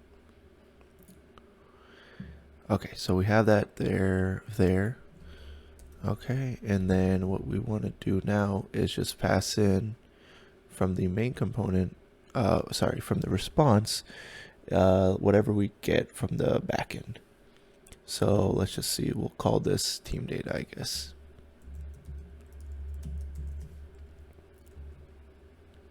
Cool. Then we can have a catch. Error retrieving team data. Now we do have a dependency here. So we need to add this inside the use effect. Alrighty. Cool, guys. Actually, that API call is pretty much set up. So now we just need to have the backend ready for it. So let's kind of minimize that, go to our controller. Let's come down here and let's do async get teams, get all teams. Okay, this won't take in anything in the function, and then I guess in the team service we will set that up. So this is just getting it by ID. Async get all teams, and then the repo, so team repo, get all teams. Const teams. And then we do probably need to do some kind of looping again, like we did here, to just give some formatting.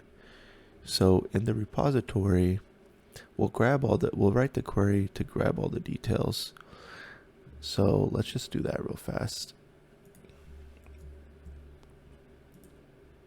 Let's close out of this and then go inside the repo. Async get all teams. And honestly, the query is actually the same as this, except we won't have a where condition. So I'm going to just keep this here. Now, if you're wondering why don't we kind of make this one generic function and then based on the ID, if it exists or not, then have, that condition. I just want to keep it separate because if something, let's say we add some new feature, more tables or in the future or more columns, then we would have to add some more if conditions or something like that, and it would just get messy. So even though it's similar, it's just okay. It's okay to do this.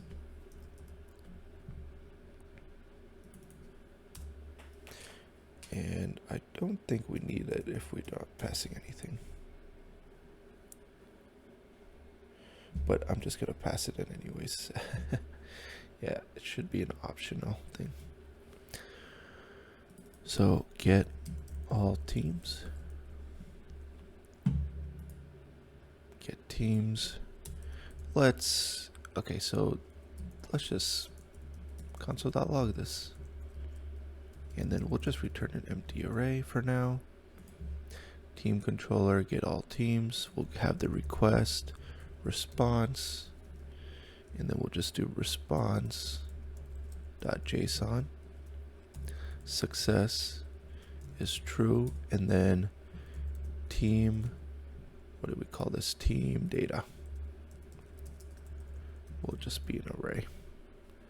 And then this will be inside of a try catch block.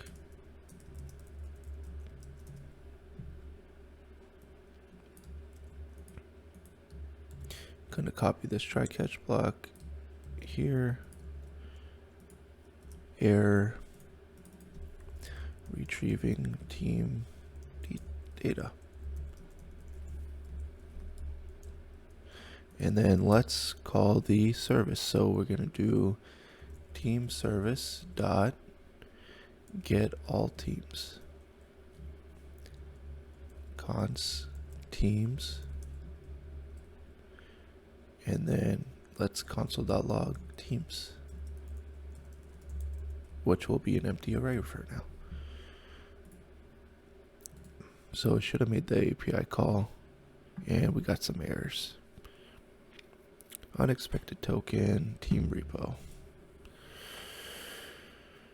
991, yeah, okay.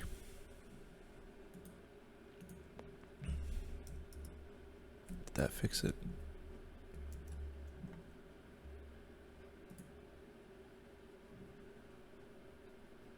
Maybe? Nope. Cannot. Oh, okay. So, yeah, forgot the most important part. The routes. Router dot get teams. Request response const controller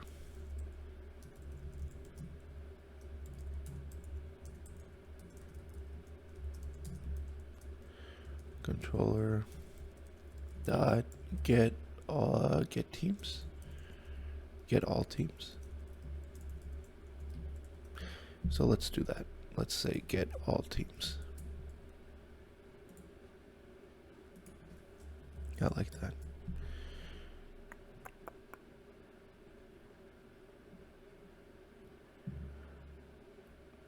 Get all teams is not a function. Yep.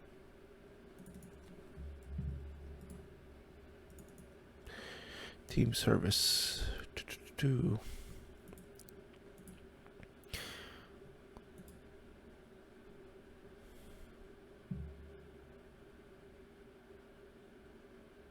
Okay, so yeah, I forgot it probably made the API call. Let's kind of refresh. I'm not even sure what's... Okay, so there is definitely some error. Team service.get all teams is not a function, but I have it here. I do have it here. Okay, that's why. Yeah, so what I didn't do here, this is what I forgot to change this. Let's go ahead and do that here.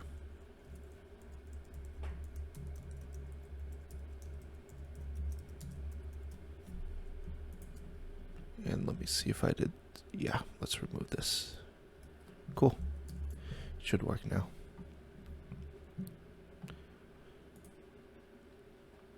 And, well, okay. Promise pending. So I forgot an await here. Forgot an await here. Wow. Okay. Let's try that. Okay, so we get the data. What does it? Can I read property JSON of undefined? Oh, got it. In the route, did I not? Okay, got it. I need to pass this in.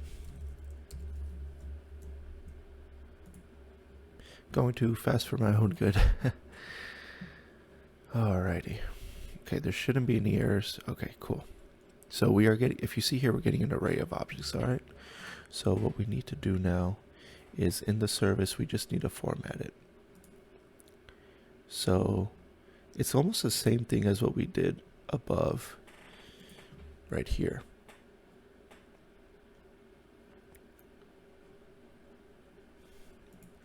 But in this case, it will be an array of this. Okay, so what we can do is now we know how this looks. So we can say, so in the format that we wanted it is going to be the team. So it'll be an object. Okay, so let's just do this here. It'll be an object of team name, city, and then up here, team ID. What did I? Yeah, sorry, just ID. And then, so that will be an object which will contain a player details key, which will be an array of objects. Okay, so I just wanted to see the outline of that. So since we're returning an object, we can't do a map on this alone. Okay, so this is interesting actually. This is what we need to do. We can do this. We can do team data, set that to an object, player details, set that to an object, and then we need to do team array. Now if teams.length, then return empty array.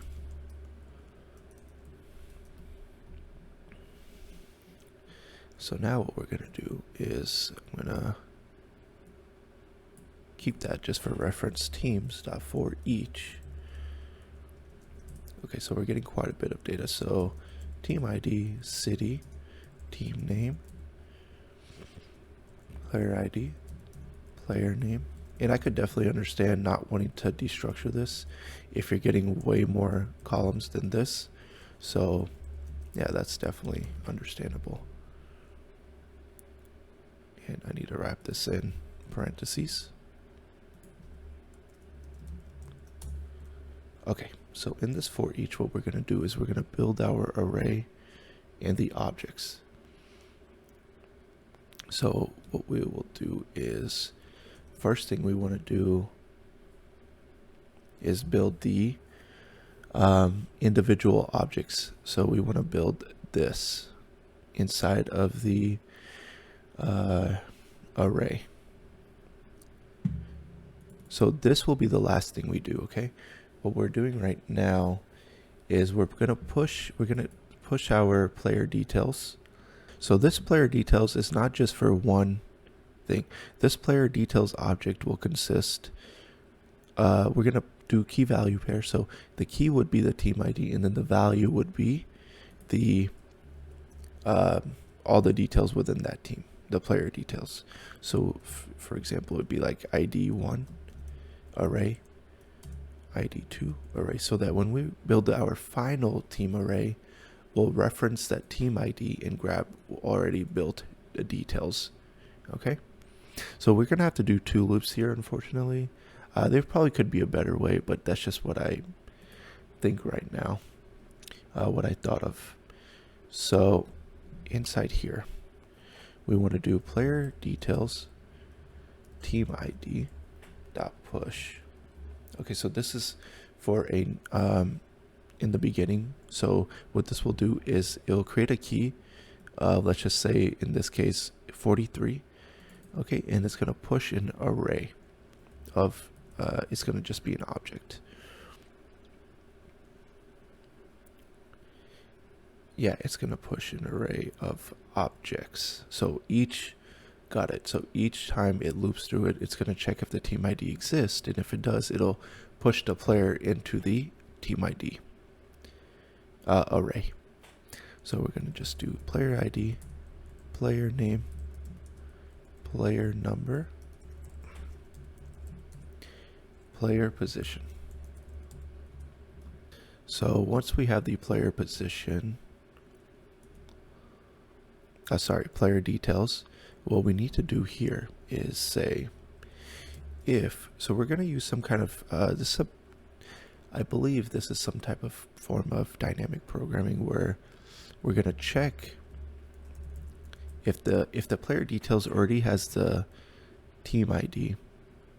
If it does not have the team ID, then we cannot just simply access this. It'll be a null and it will throw an error.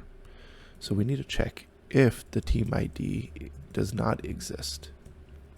Well, what are we going to do? We need to create the team ID as a key. Set that to an empty array for now. Cool.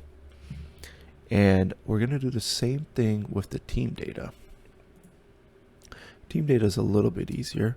So we're going to say if team data dot has own property team ID. So if it does not have team ID, we're only going to do this once. So team data team ID is equal to team ID team name and then city. Cool. Easy enough, right? All right. I hope that made sense to you guys. So now what this will do is it will set up everything for us to input into the final array. Now I will show you what that looks like. So now we have the team data and we can access a team ID, okay? So what we're going to do we're going to just use a plain old for loop. Let team in team data. All right, so we're going to say if team data, this is always good practice, contains a team. So what we're going to do now is say team array. And all this will be, okay, you know what? I've written a lot of code and not shown. So let's do this. Let's console.log team data and console.log player details.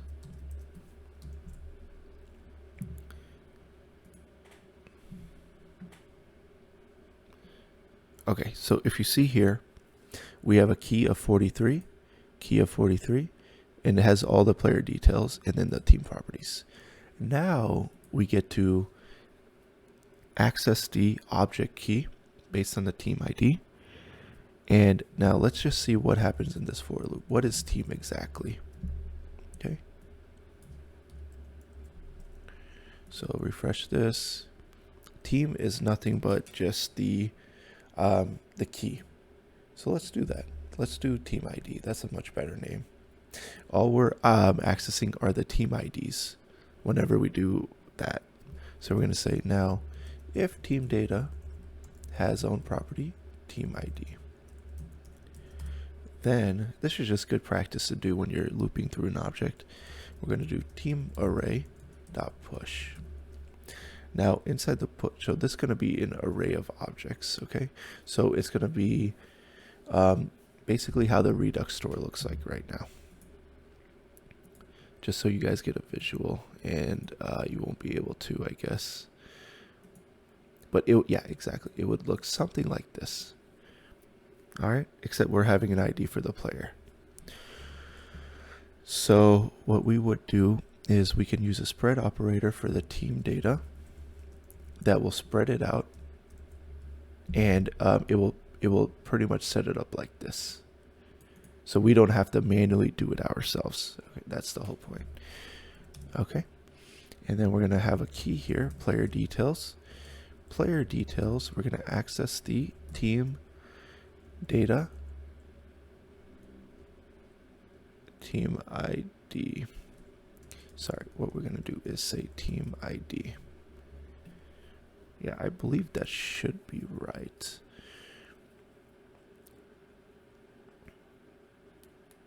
I believe so. I'm having a doubt that it's not right, but let's just see, okay? So now that will grab the array. This will grab this value and store it here. So hopefully that makes sense. And now we're going to just return team data.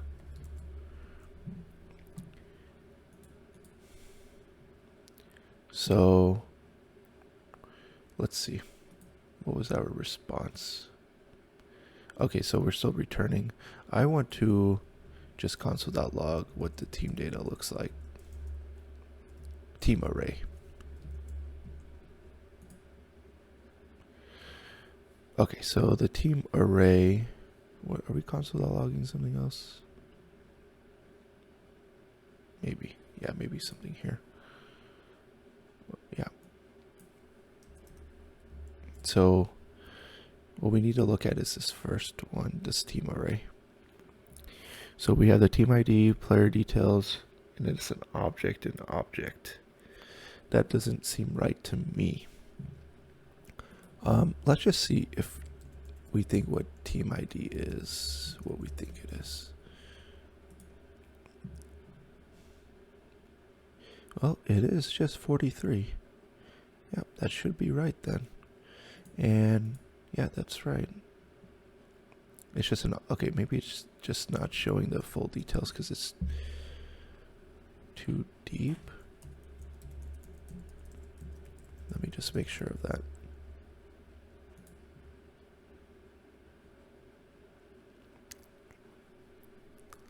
An array, object, and object. Yeah, should be right. The details look right to me. So let's return the team array.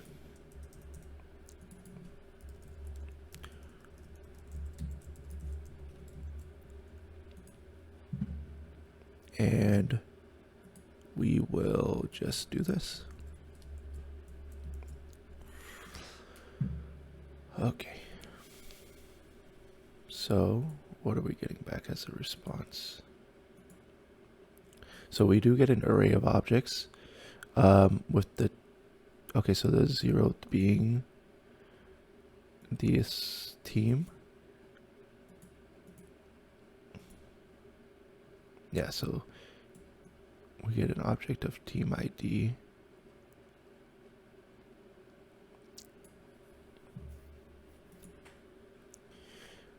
Okay, so let me see what's going on here. Is it even storing? Technically, it should have called. Okay, so it looks like it's not calling. Success true, team data.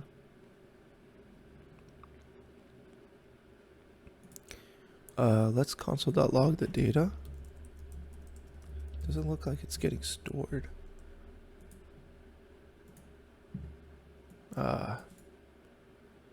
Error retrieving.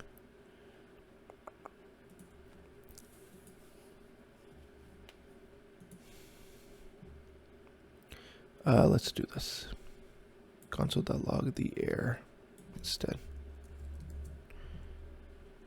Load teams is not a function. Okay then.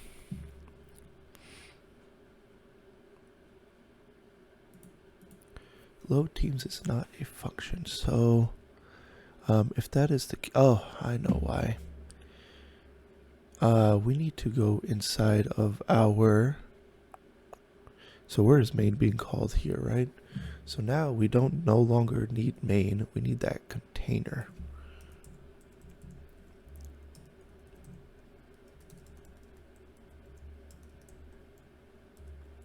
Containers main. That's right. It's always a step I forget whenever we have to convert.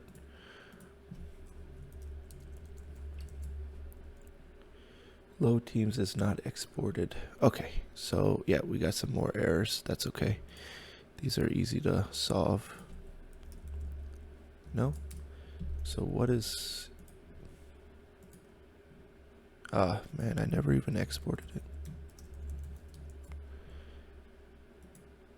I bet you guys catch all these errors way. I wish it was... Okay. Load teams.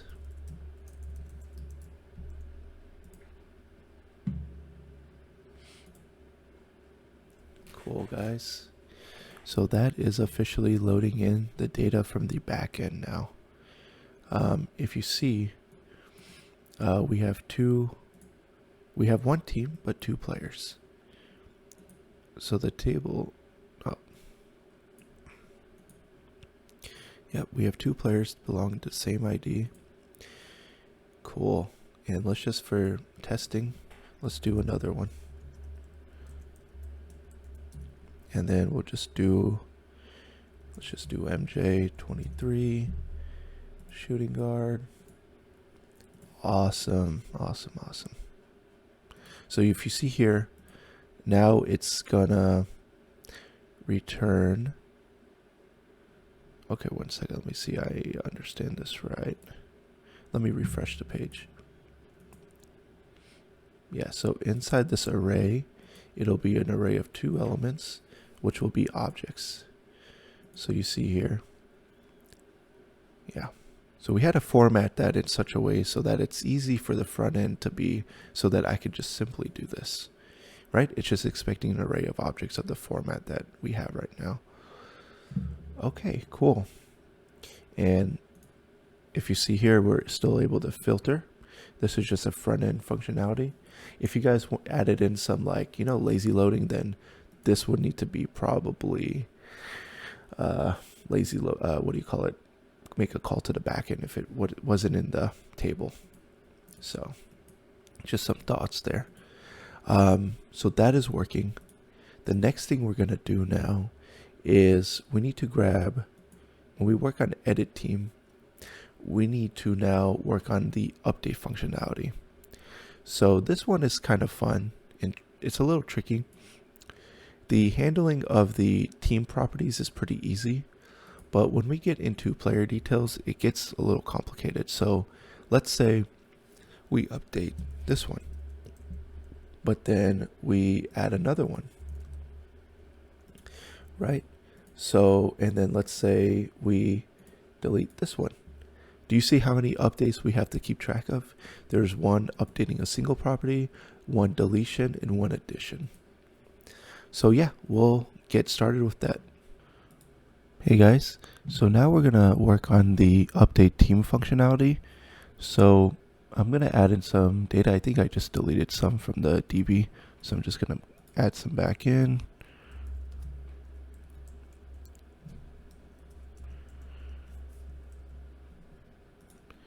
Okay, now the first thing we want to do is go on the back end and let's add our route.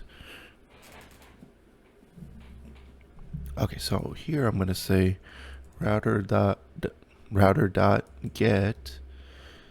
Sorry, this is not going to be get. This is going to be a patch.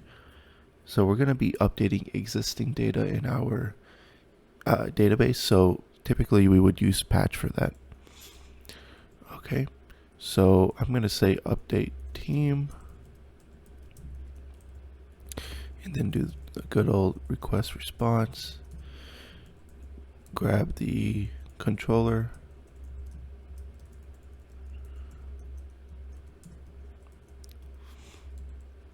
And then we need to create the function in the controller. And I'm just going to say update team. Okay, so we're good with the routes. Let's go into our controller.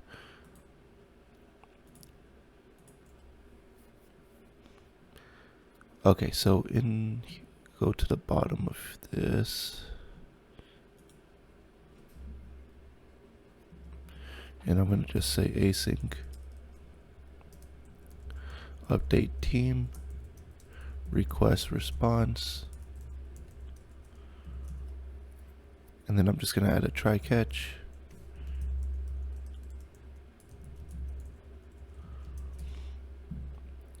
Let's just copy this.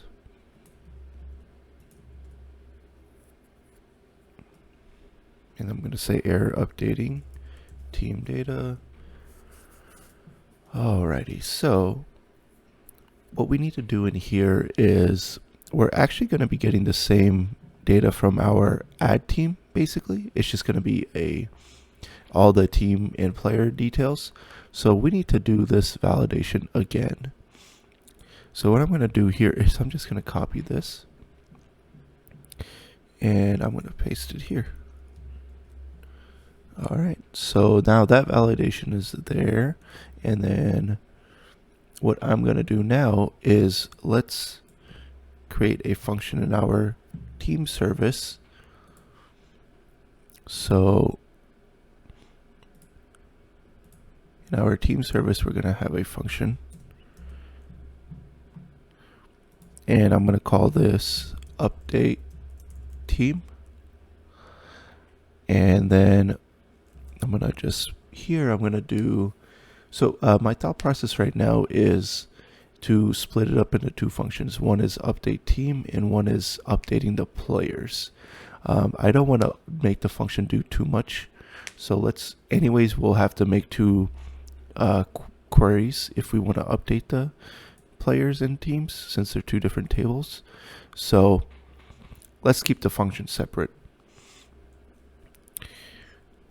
What we could do is have this function, and then inside the player service, let's open that. We can have another function here saying update players. And then we could technically just call this inside of our team service. Yeah, let's see what the best way is. So here, I'm going to just pass in the expected team object, basically. So I'm just going to say team data here. And now that I have the service created, the function created, I'm going to say the update function, let's have it return like a true or false so that we know it worked. So we're going to say team service dot update team, and we'll just simply pass in the team data. Okay, so then based on this update response, I'm just going to go a little bit ahead here, is let's say if it's false, then we're going to send back a JSON response. Success is false, and then error updating team. And I'm going to keep the messages consistent. And then what we will do is we're going to do the same thing where we did for the add team, which is after we updated the details to the DB, we need to grab the team data again so that we can set it to the front end to update the store. All right. And I don't know why I copied that one actually. What did I copy? Yeah, not team ID. We want to do this one.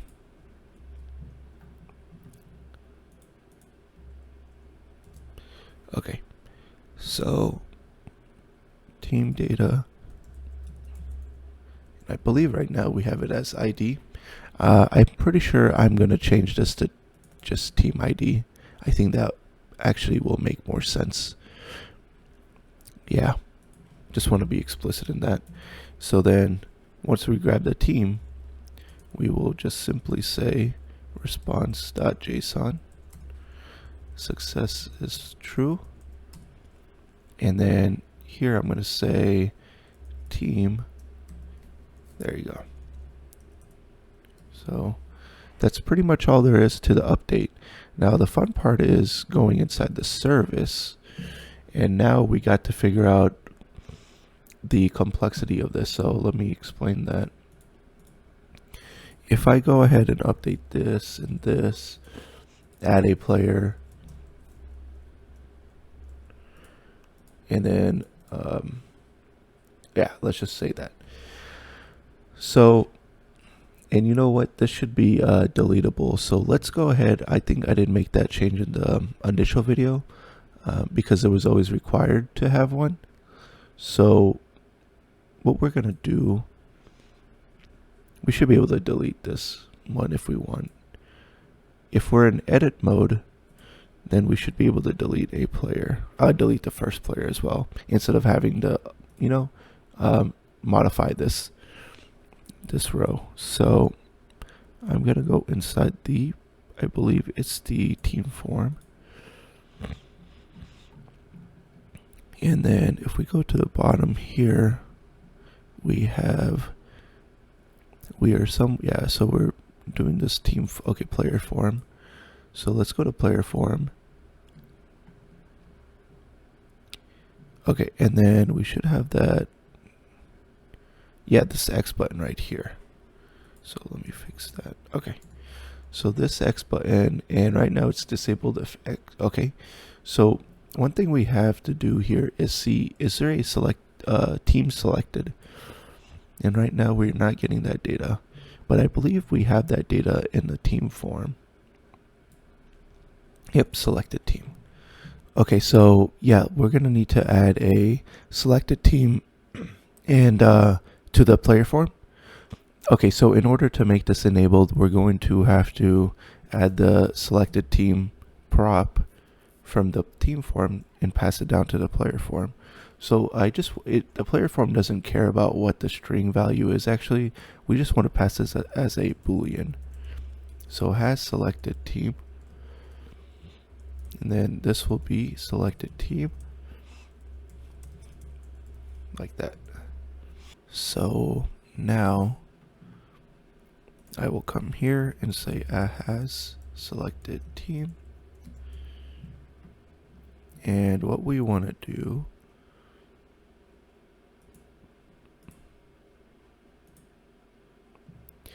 is come down to this disabled, and we want to say, so if there is not a team selected, so selected team and index is 0, then we will keep it disabled. So now the team is selected, we're in the update and it's enabled, and then it's disabled here. So our logic is good. Now going back to where I was, yeah, if we want to update this team properties, we want to add a player. Okay, and then let's say we want to delete. There's quite a bit going on there. So to recap, we have to update team city, team name, delete the first player that we had, add this player. And let's say we had another player saved and we updated its properties. You know, that's another thing that we have to consider. So let's go step by step. Let's not try to do everything at once. First, let's get the API call made, set up. Okay, so this update team here, and if you see here, this is an ID that I'm passing into the store so that it knows which team to update. So we're going to be instead of working with that, we're going to be creating a team ID now. We're going to retrieve the team ID from the backend, and that'll be much easier to work with. So we'll have to make some changes in the team reducer right here when we call update team. So it won't no longer be the string, it'll be a team ID. Okay, we'll get to that just a bit. So let's do a fetch.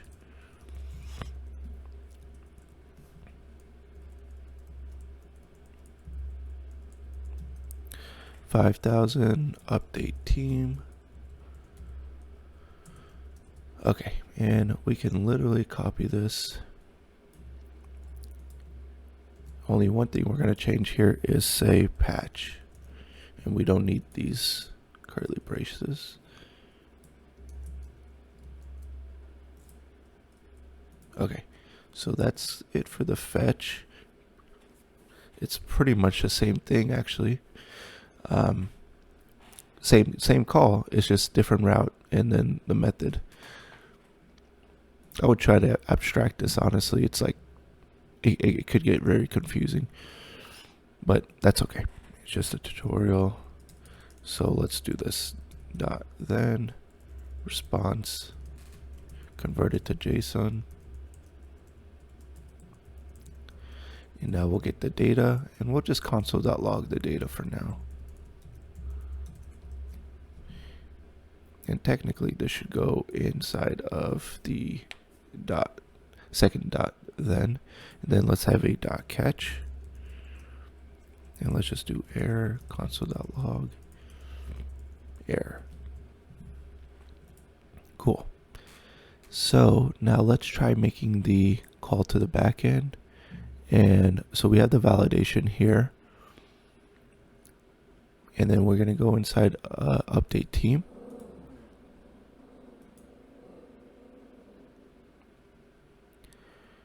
Okay. And maybe I'll just do a console.log inside the update team. Let's just see what data we got to work with.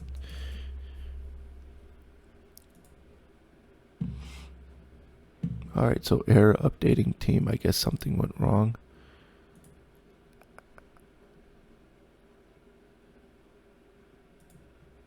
Okay, let's see what data got sent.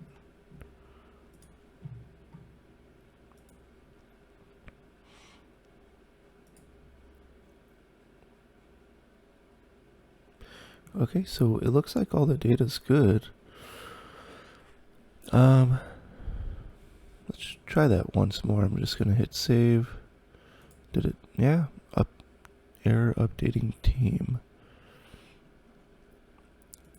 Okay, so let's go in here and display the error.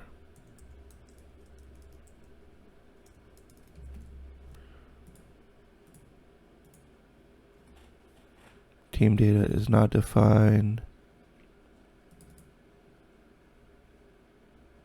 Oh, duh. So I gotta grab the team data from the request.body.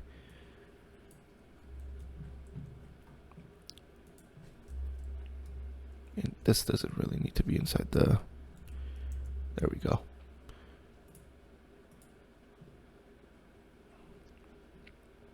Okay, so that worked. And right now, so I don't know if we got it false still, but I think that's because this is not returning anything. Let's have it return true for now. And then if I do that, yeah, there we go. And yeah, so this is what we get back. So what we need to do is we need to, inside our service, we need to grab the existing team data from the DB. Okay, so what we can do, I believe we already have a function for this. Get team and players by ID. So that's what we'll do. So we're going to say const current team await this dot get team and players by ID, and we're going to pass in the team data dot ID. And you know what? I don't want to work with ID anymore. I want to work with team ID. This will be a little bit of a change that we have to make, but it'll be worth it. I wish I had the, foresight to see this whenever I've created the front end for this. So I would call this team ID. And I know that might mess up, some places. So we'll fix them if we find any errors. Definitely, I know of one place. Let's go to our add team, and this should be team ID.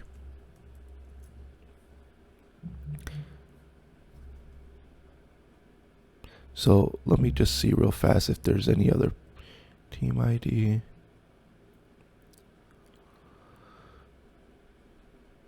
I think we're good.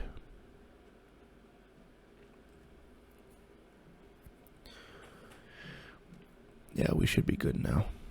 If we do run into any, let me just look inside the service. Team ID. Okay, so this is their team ID.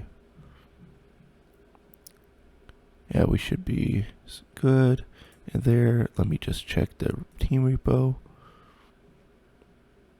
Team.id. Team ID. Cool. I think we should be good. We'll do a quick test later on after we finish this update. So now let's go down here. So I'm going to do team ID. Let me check in the controller if I need it updated here too. Okay, team ID. So now we'll get the current team. Let's just console.log that and see what that structure looks like.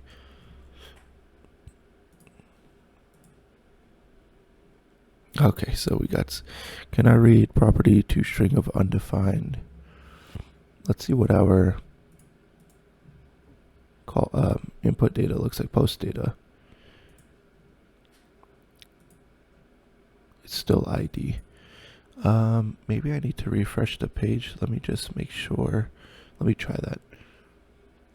So let me go in here, do this. Let's check the Redux store. Yeah, team ID is there. Let's try it one more time. Yeah, cool. So that worked. Did it? Yeah, I think it. Hold on, let me do something. Okay, let me just try it one more time, guys. Cool, I just want to make sure there's no errors. I think this is the data we get from the request. Let me just not log this. Let me comment this out. I guess current team is returning false. Yeah, it's returning false. And what is the reason for that? So right now team ID is set to 0. Okay, we might need to fix, no, it's okay. Let me come here. Okay. So now when we're modifying the existing team, we need to copy this team ID. So let me close out of all this. It might be confusing. We'll open with the files we only need. So let's go to our team select. And if you see here this populate team form, if the selected team is there, okay, so we need to go inside this action and where the reducer is getting updated. So I believe it's in a team form, populate team form. See, we need to add team ID here. So we need to say team ID. And then we need to say action.payload.team ID, I believe. And then here, if it's undefined, meaning it's a new team, team ID should be just 0. Yeah. Let's just try that real fast. Cool. There we go. That's exactly what we needed. So now if I click on Save Team, voila, we got our DB, the current team data. So let me minimize the client side for now. Let's go into the controller, in the service. So we get the current data.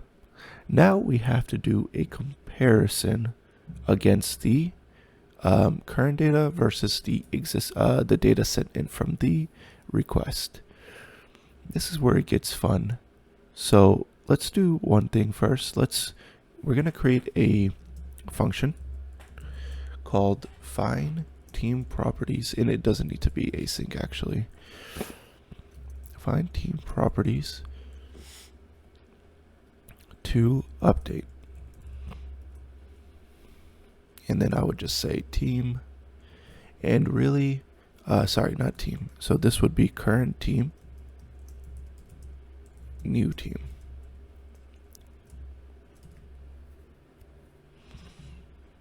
And what these are going to be, just objects that contain the team name and the team city, and then I guess, yeah, I don't even think we need to send in the ID.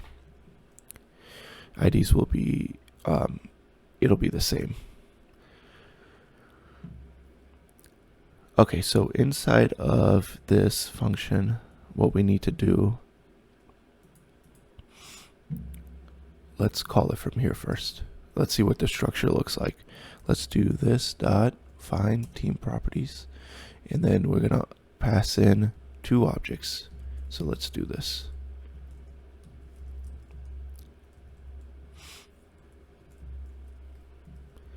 So this will be the current team. So we're gonna do current team. So we'll do team city. Just city. And we'll do current team dot team city, I believe.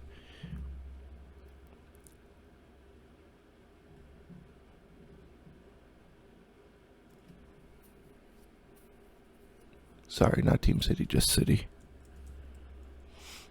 And then we'll do team name, current team dot team name.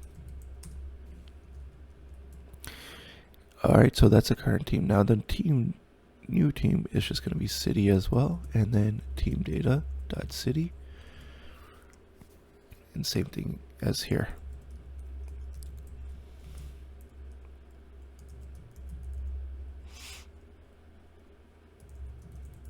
Okay, so we have those objects being passed in. If you're wondering why I don't pass in the player details, it'll get too complicated. It's better to separate them out, and the functions will run quicker that way too.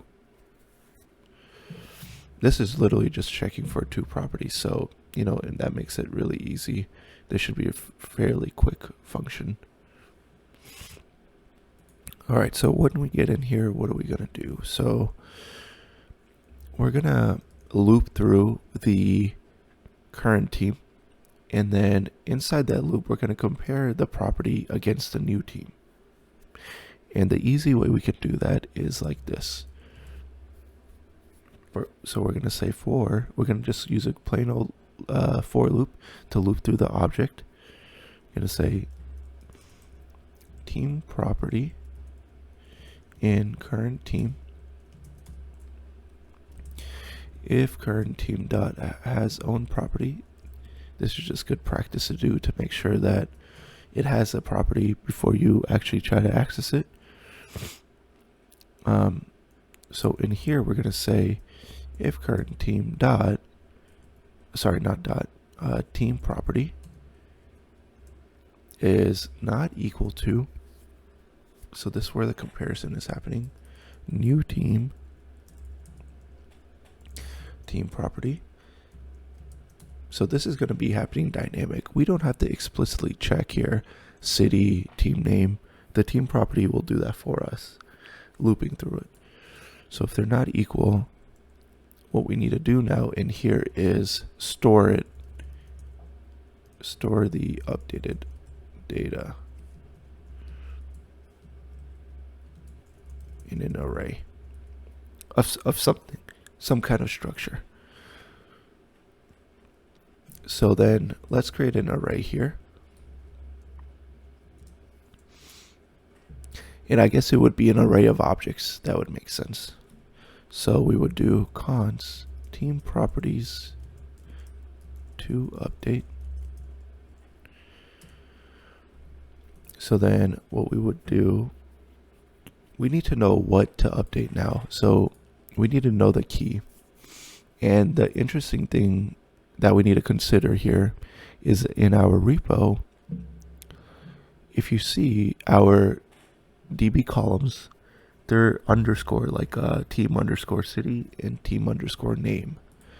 So we need to be also aware of that. So what we need to do is keep track of the key, so that we'll insert that key right into the array. So let's do this, team key. Actually, you know what? I don't want to get, it might be confusing if you guys, without you guys actually seeing this. So let's just see how that looks. So let's do this, team properties dot push. Okay, so I'm going to push an object here, and then here we would say team property, and then we would say new team property. Okay, so now we're going to call this, let's do team properties to update, and then we'll just console.log now. So let's do a test here. Now, if we have not changed any properties, it should be an empty array, and it is undefined. Oh, because I'm not returning anything.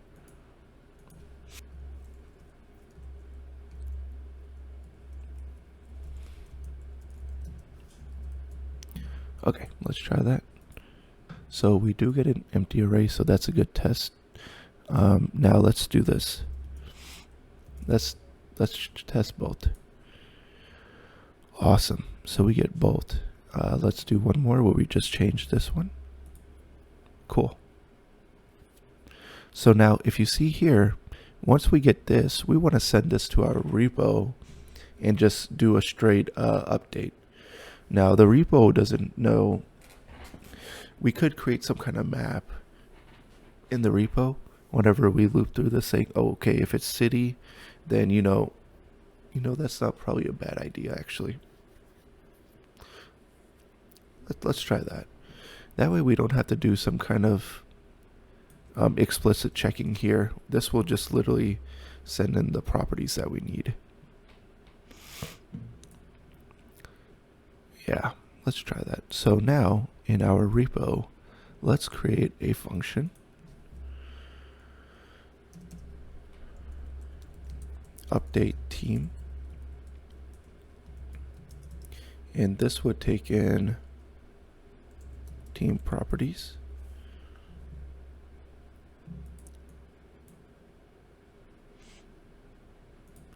Let's call this update team. Yeah, this is fine. That's fine. Okay, so this takes in team properties, and also let's not forget to pass in team ID as well. So let's go over what the query would look like, all right, before we execute it. So we would do update teams set, and then here it would be like, okay, the column name, so it would be like team city equal to that, and team name, if those properties were to be updated. This is where the variable part comes in and where our team property comes in. So you know what, let's create a mapper. So I'm going to do const map properties, and this will just be an object. The column names are team city. So we want to do city, and the value would be team city, and then team name would be team name.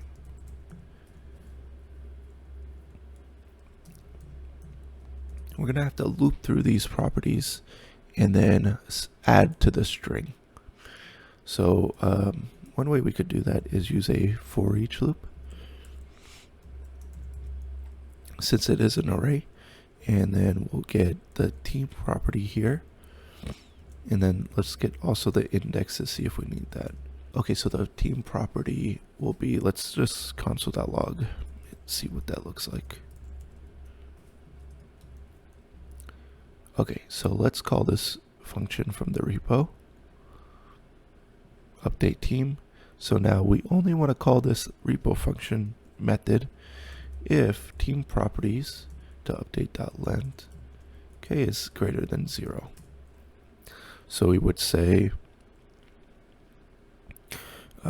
team repo dot update team, pass in the team ID here, and then the team properties to update. All right, let's give that a try. Let's just do team city first.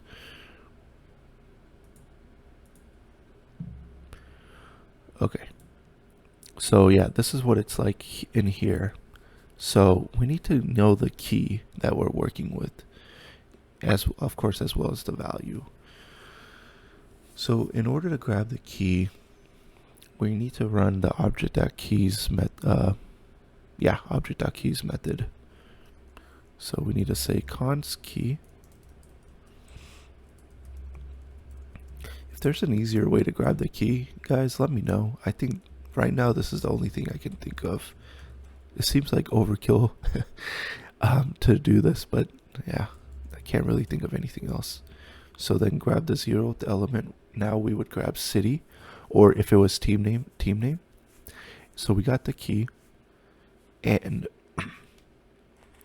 we want to get the actual key from the value from here. So the DB column name.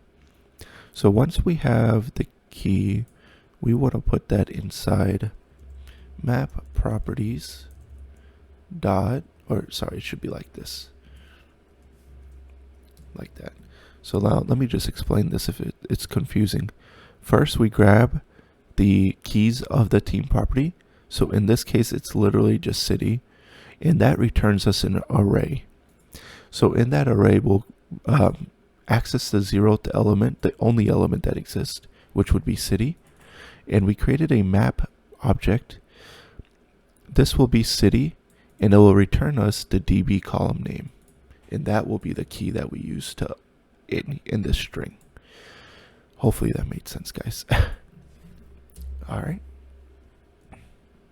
So now, what's the next thing we want to do? We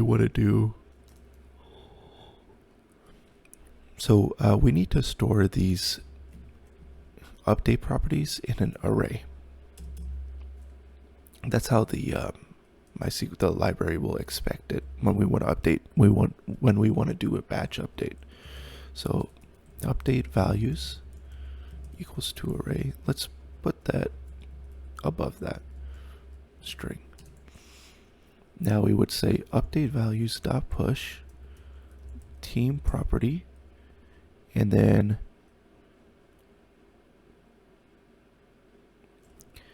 okay, so I'm just trying to think. We need the actual key.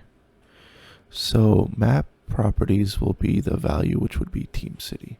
So let's do this. We need to do a map key, and then we also just need to do an object key, which I'm just going to call key. So this would just be object.keys team property. Okay, and then this will be the key for that. We do need the original key though. Okay, so now we push that into, okay, wait a minute. I'm sorry. We need the key to grab the value. Yes. So now that we have the value in here, this map key will need to be updated in the SQL string query. So SQL plus equal. This is exactly why I don't like using these strings. All right, so we need to know the value. So I'm going to use template strings. So the DB column we have, so we're going to say map key, and then equal question mark. And then the question mark will be replaced at the time of the execution of the query by these update values. And then let's come down here and say SQL where ID, this is a team ID, and will be a question mark. Okay, and then let's now go into our SQL, the connection query. So I'm going to just set up the try catch. I'm going to just do update team, and then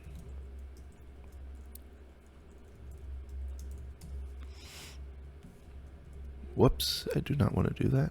I want to do this. Return a false value.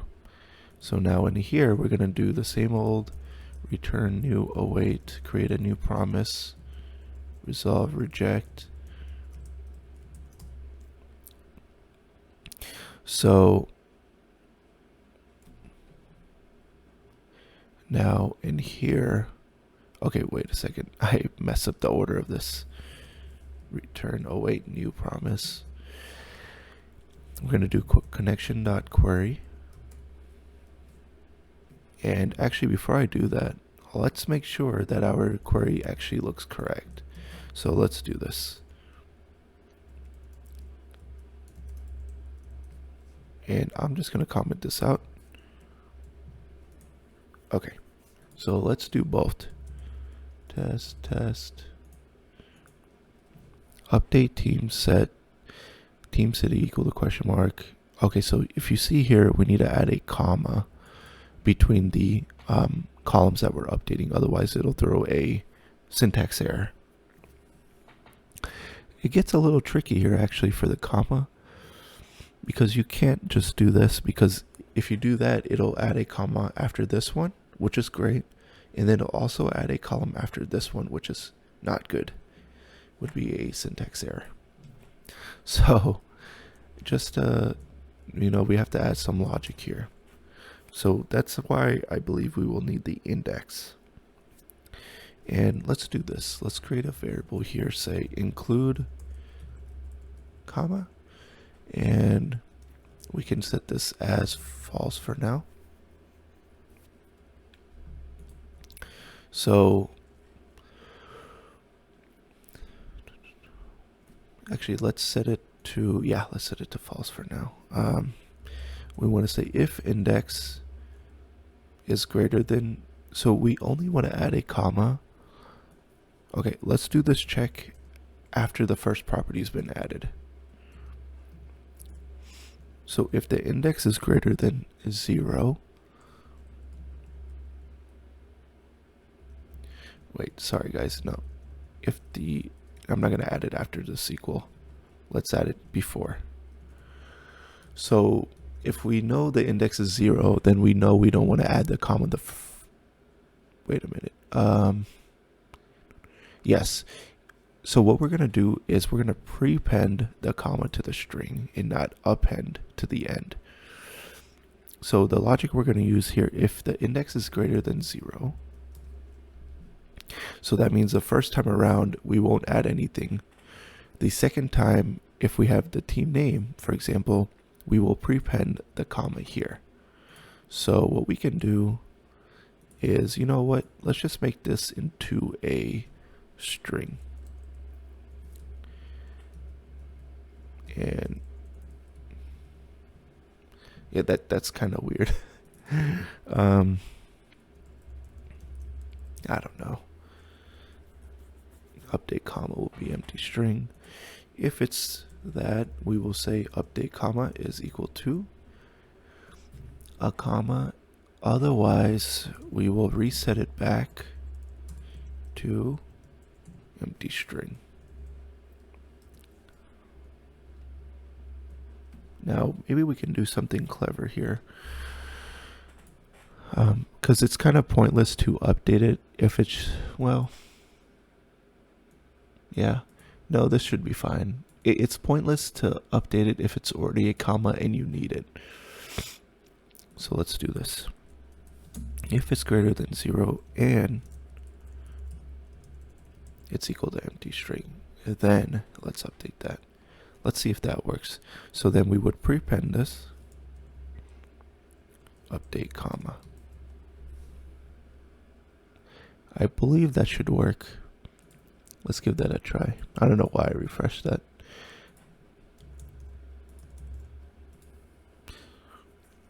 Yeah, that worked, guys. And that would work in SQL. So, with that being said, I don't know why there's a lot of spaces between set and then the column. Am I adding it somehow? Okay, I'm just gonna, it really doesn't matter. Actually, SQL won't care about the spaces like that.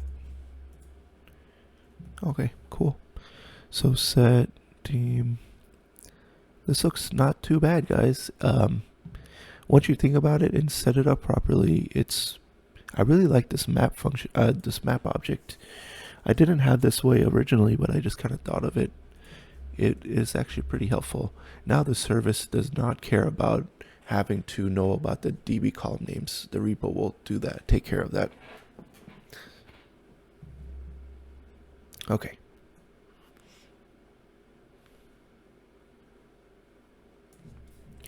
So now in the promise, we're going to do connection.query. And then here we'll pass in the SQL.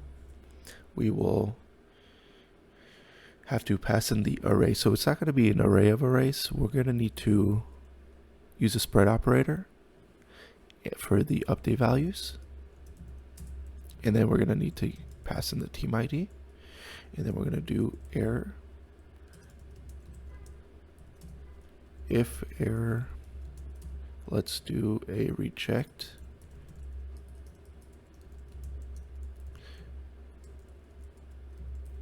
And then otherwise, let's do a resolve to true. All right, guys, shall we see how that is working? So right now, I just want to see, does it get updated in the DB? It won't work in the front end because I don't think we've even set that up. But let's see here. Yes, it is working in the DB. I think I can refresh the page. And yes, that is working. Perfect. So let's do one thing. Before we do the players, let's figure out what we need to do to edit the team and then get it to update in the front end. And then we'll work on the players. So here, actually, let's check in the, okay, let's go to the repo and delete this console.log. And then let's go to the service. We're returning true. Okay, and then we grab the team. So we are getting the team back in the response. Let's check that.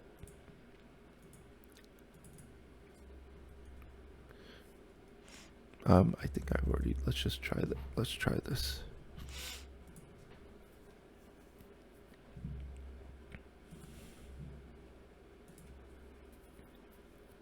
Okay, so this needs to be team ID.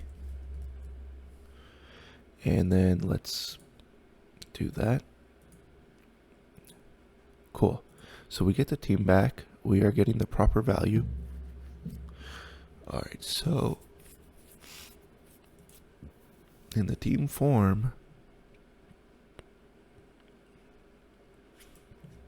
let's do this. Let's say if data.success, okay, then we want to call update team. We need to grab the data.team.team ID, and then we're going to do data.team. So this team will replace the team form, and then this ID will be replaced by team ID. Now, let's see in our reducer if that will cause any issues. I think it might. So this is update team. Yes, so we need to fix this. So now we would be inside the team. It would be team dot team ID. Let's give that a try, shall we? I'm going to refresh the page to get the latest. I'm going to remove this. Cool, did that just work? Let's remove this. Something went wrong there.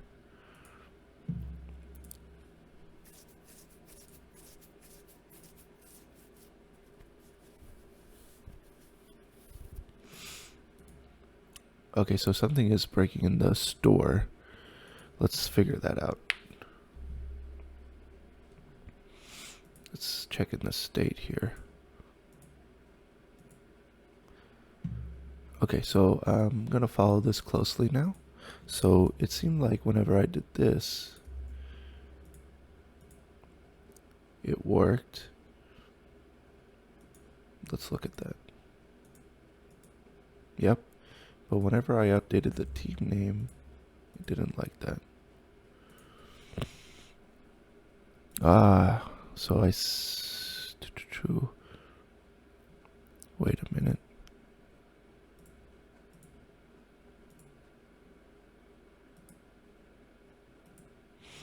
Teams.teams.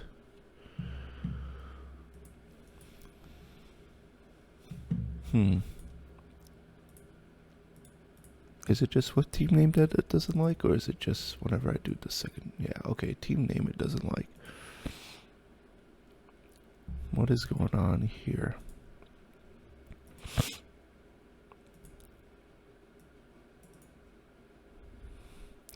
Am I using this team name anywhere? You know what? Let's try this. Let's go into the player table.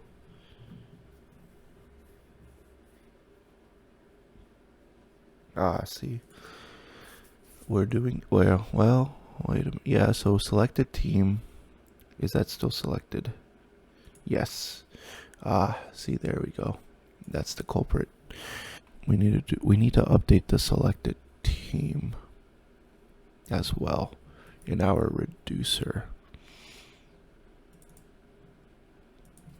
So what would happen here is selected team. Now we could either reset it back to empty string, or we can just update it back to the new team name. So what we can do is say action dot payload dot team data dot team name. Okay, let's give that a try, guys.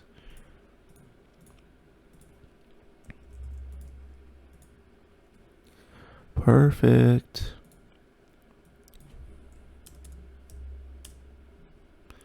That feels really good.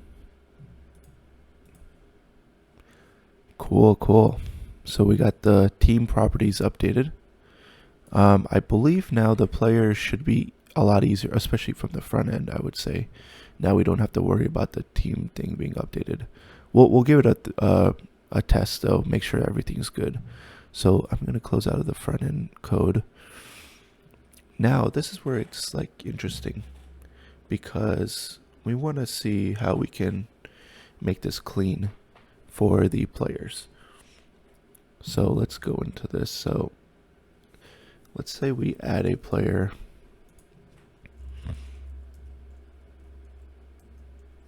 And by the way, we might need to add some validation if the user tries to delete both and tries to save, that we throw a validation to front end.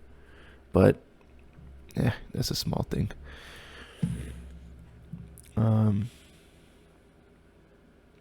Okay, so let's think about this. So for the first, there's like a couple cases that I can think of. Let's say this is an existing, right? So let's say I update this player name and then their number and then their position. I don't know. Let's say that. And then we add a new player. So there's two things that we need to consider. updating an existing row, and then adding. So that would be two queries, I would say. One is to add, and then one is to update. One thing we could do is delete all the players and then re-add them.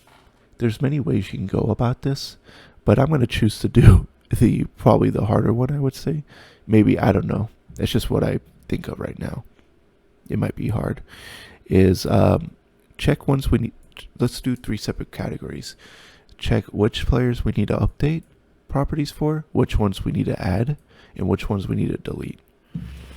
So let's do the easiest one first. And, well, I wouldn't say it's easy, but let's see which players we need to update properties for, because we kind of have an idea of how to do that. We just did that for the team. So now, okay, let me check in this controller. So now update team. I only want the controller to call this one function, but this function will call a different function for the players. So in the player service,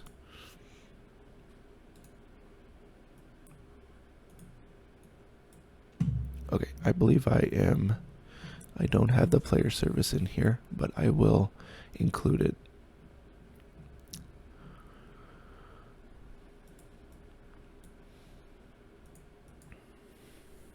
So what we want to do is, I want to call this find players to update.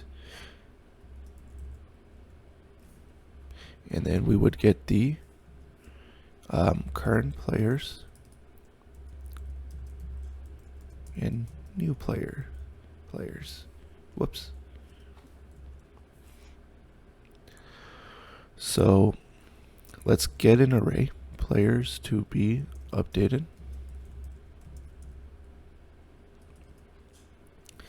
And now this structure for the player details is an array of objects, right? So we need to grab, so we have the existing, let's call that, include the player service in here. So let's do this. Let's do let player service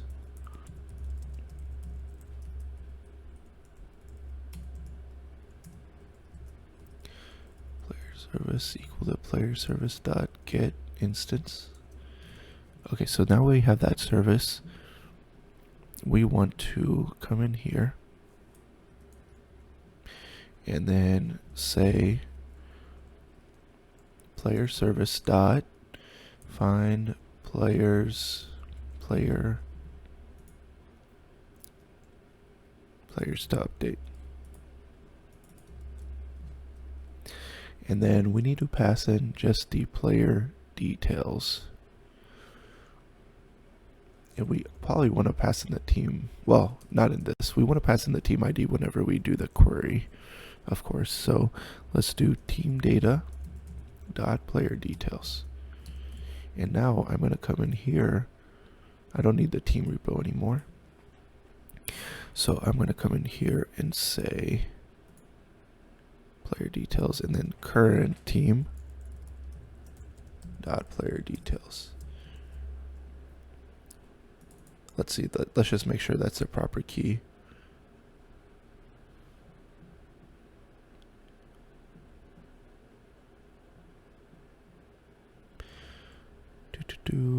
Yeah, so yep, proper key, player details. All right, looks good. Now let's just console.log this.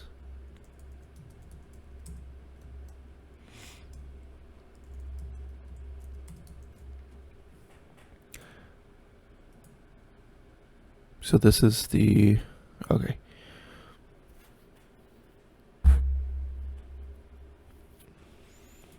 Too much going on at once, I can't even tell. Let's do that one more time. So this is the current player details, okay, array of object. And then I'm going to do another console here for the new players. And we talked about just doing an update, right?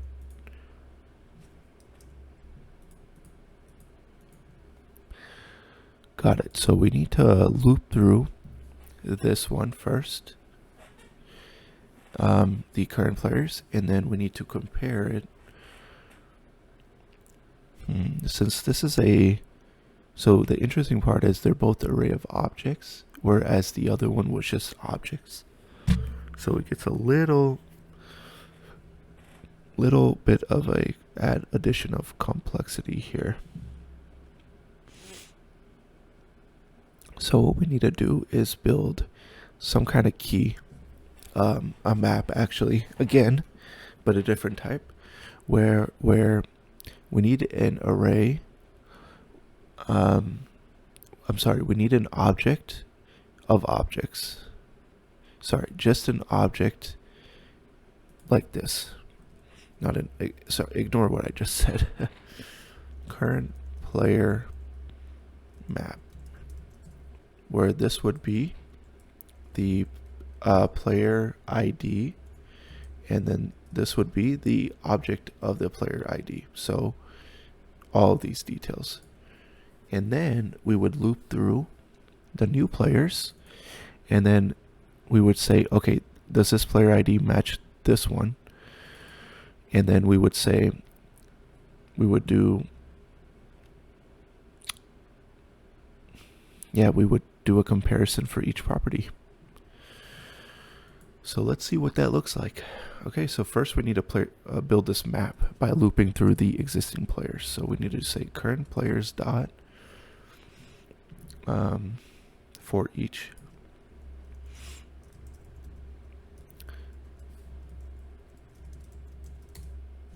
Okay, so let's create a variable here.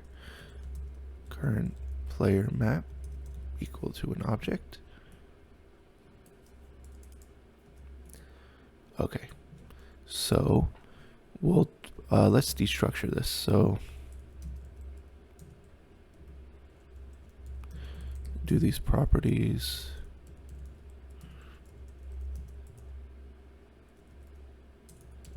Okay, and then we're gonna say current player map player ID equal to, and we're gonna set this to another object. And this will contain, actually, I'm just going to copy this. That's literally all we're doing. So now let's see what that looks like. Current player map. And let's do that. Okay, so player positions is not defined. Whoops.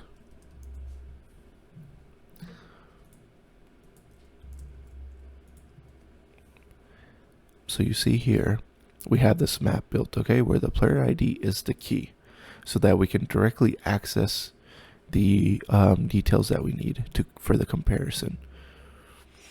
So now what we're going to do is we're going to do a loop here for the new players. And this is an array of objects, right? Okay. So we need to do for each. And then in here, let's destructure again. So I'm just going to copy this. All right. We need to check for if the current player map has own property of the player ID. So that means we're checking for if this key exists from the new players, then let's check for all the properties, okay? So we would say, let's do the comparison. So we would say if current players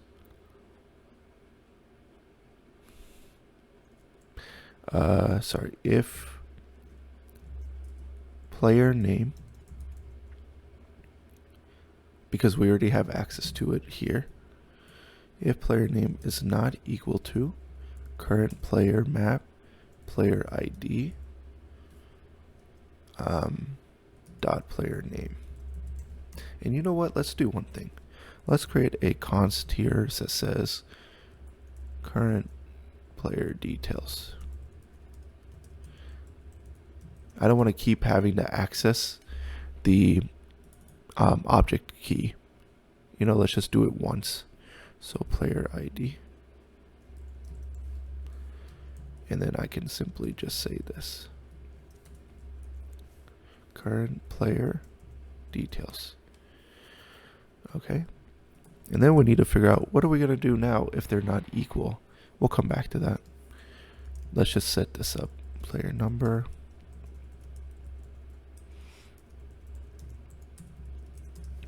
And then one more. Player position.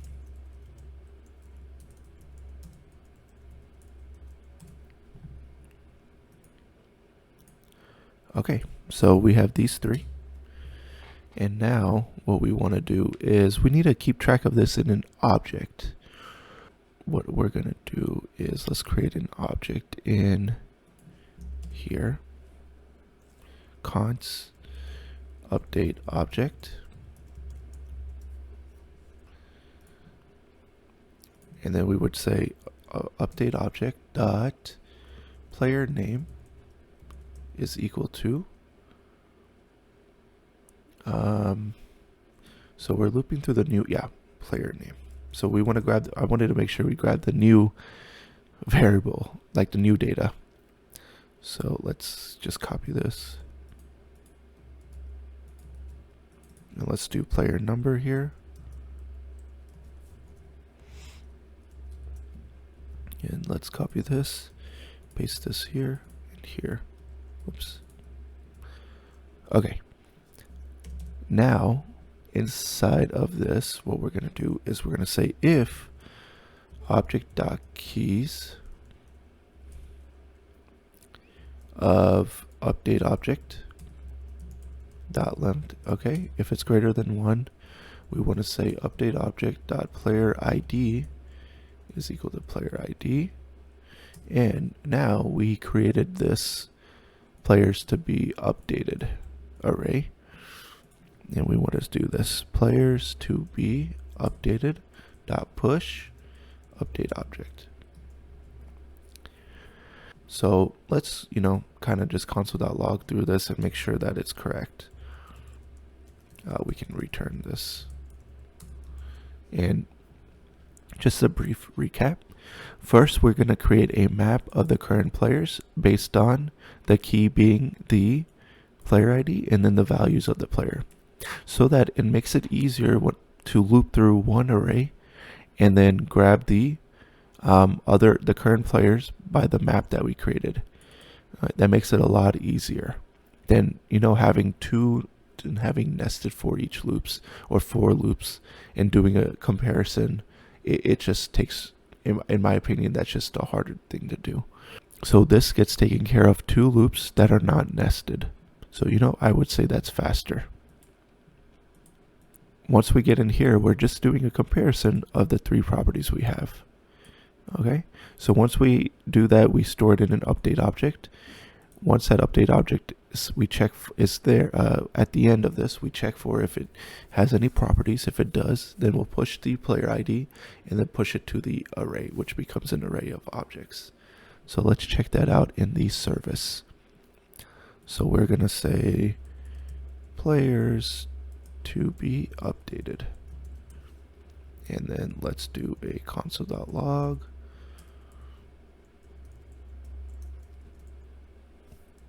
Whoops.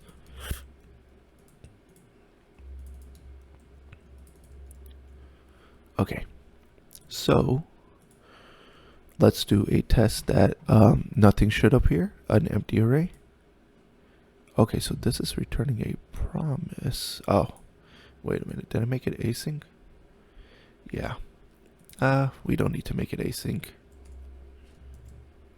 Let's try that again. So, okay, cool. So that returned an array, so that is good. Now let's check for actual player name. So the player name is there, and you see the player ID is there as well. Let's check for doing it all 3.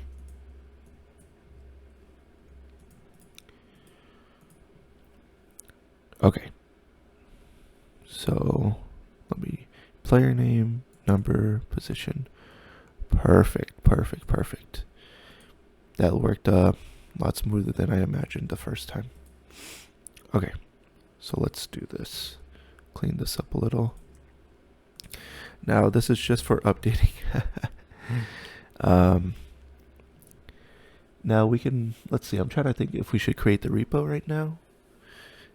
And yeah, let's do that. Let's take care of it one at a time. We'll do the repo as well. So let's go inside the repo. And here we'll say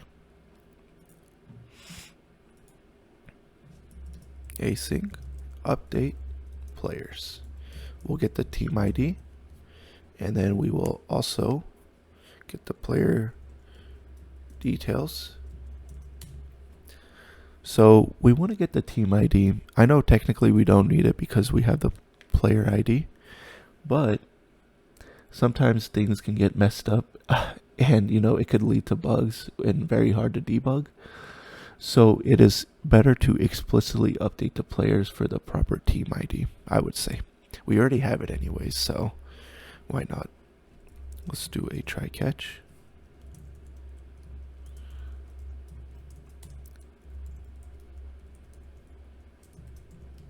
Update players.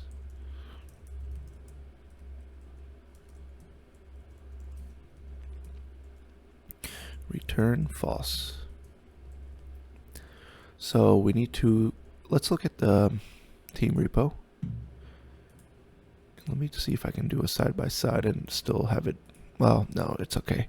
It might be hard to read. We need to do another map here. Okay, so I'm going to kind of actually try and do a side by side. Ooh, that looks very confusing. I don't want to confuse you guys. Let's do that. Let's just do it here. So let's do a player map. And if we have player name, we know that it's player underscore name. And I would probably store these in some kind of constants file that we have created for the positions. Maybe somewhere else though, in a different file. Player number. Because this could be extremely reusable. Player, what is position?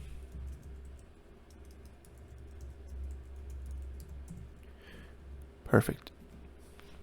So now we have the map. We are gonna have the up. Okay, we're gonna do this. And then this is gonna be update players. Update comma will be there. And then now we're gonna do a simple loop again. So we're gonna do player details dot for each.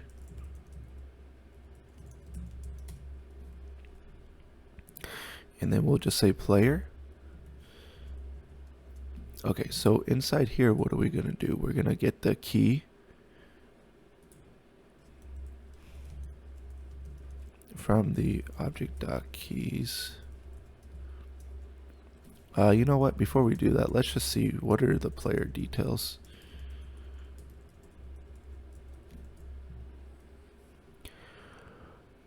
Okay. So let me make sure that this is being called from the player service, from the team service.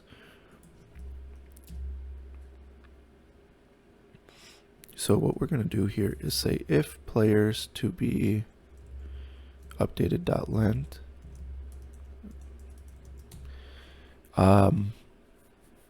We want to, let's keep this in the player service.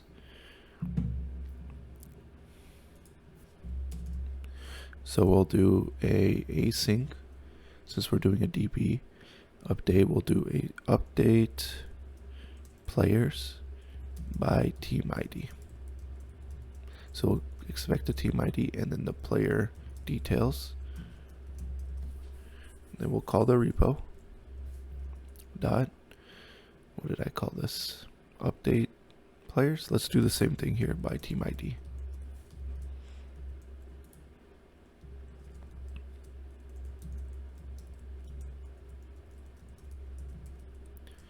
Okay, So then we'll just do a return here. Return await. And then in the team service, let's do player service. We need to await this. Dot update players by team ID. So do we have the team ID? Yes. And then players to be updated. And then let's get the value going. Well,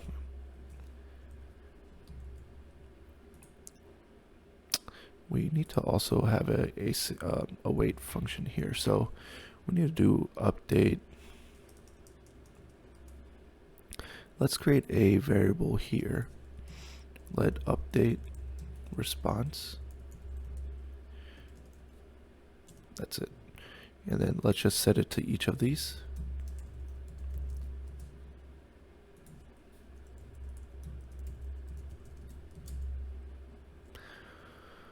Okay.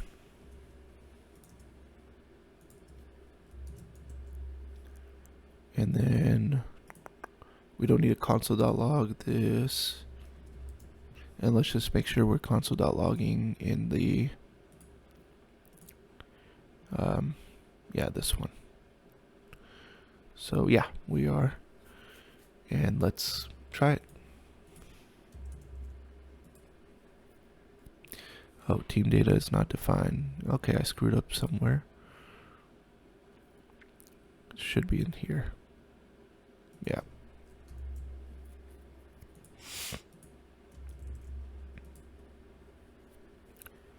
Okay, so in the loop here, we're getting the properties that we need. Okay. So in the repository, this one makes it a little bit trickier because we can't just grab the first key. Wait a minute.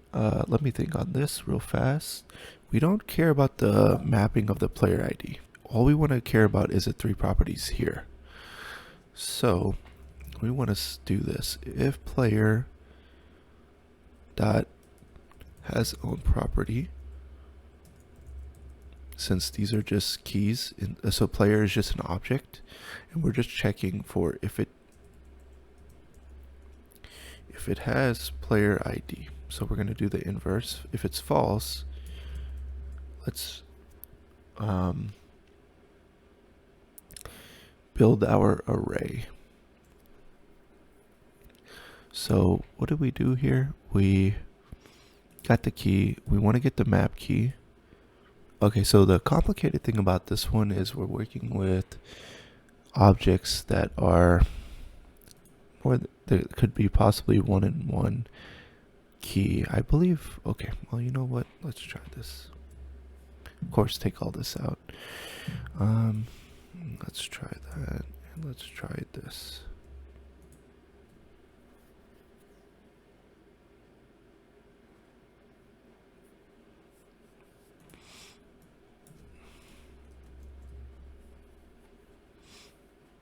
See? Okay, that doesn't make sense.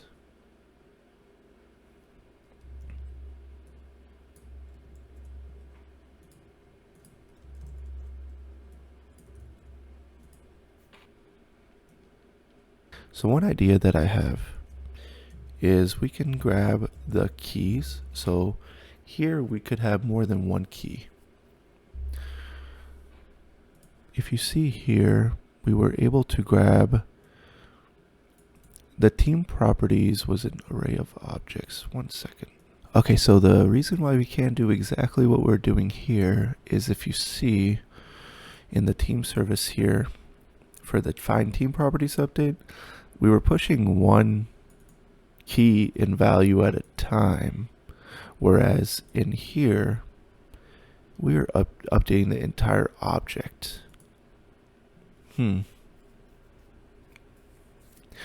Because of that, it makes it a little complicated to do this.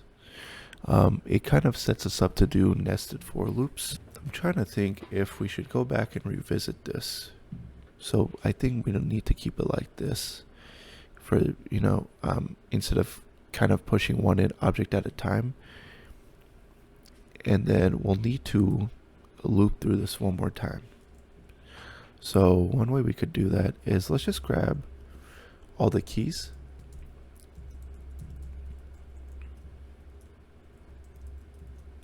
But that's kind of a loop in itself. I don't think there's a point in even doing that, because then we're going to have to loop through it again. Because my idea is to do a loop, let player property in player. So honestly, that kind of defeats the purpose of this.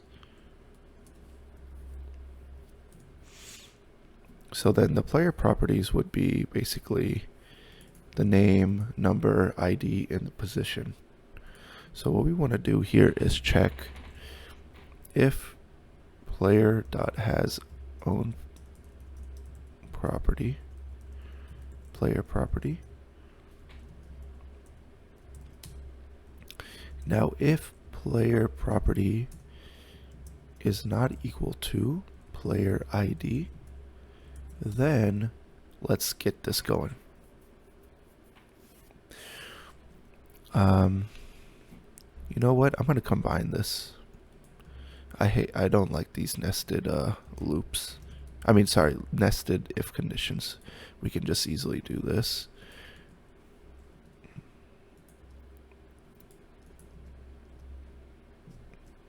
Okay, that's fine.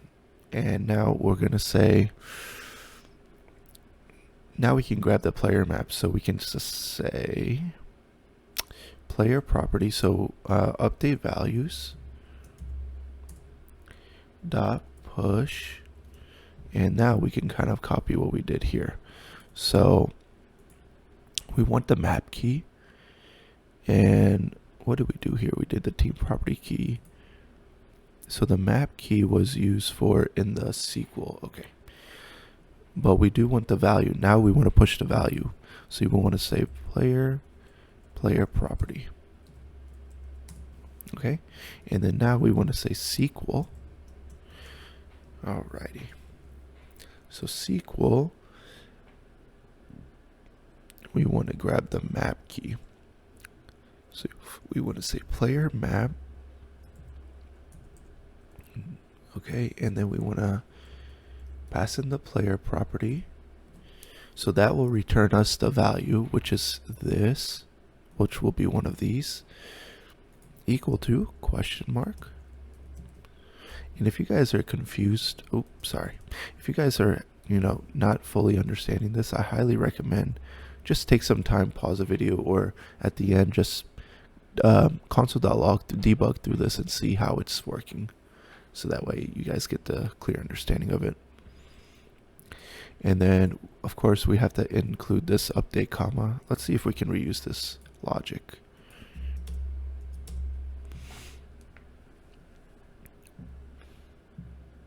Okay, so we're saying if, okay, so we don't even have the index yet.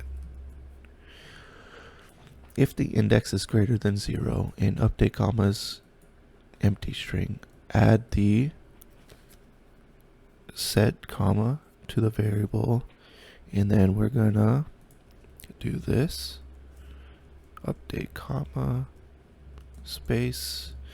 Now let's see what that looks like as a query. Okay, and then of course we're gonna do update SQL plus equal where. So we're gonna do team underscore ID is equal to question mark and player ID. If we have these two, that means if, I don't know, let's say there's some malicious intent where we want to, some user wants to update a player ID for another team, and they just kind of change the team ID. Let's just say that, for example. This will make sure, this is a fail-safe to prevent things like that. So, those things are good. This is a pretty good practice, I would say.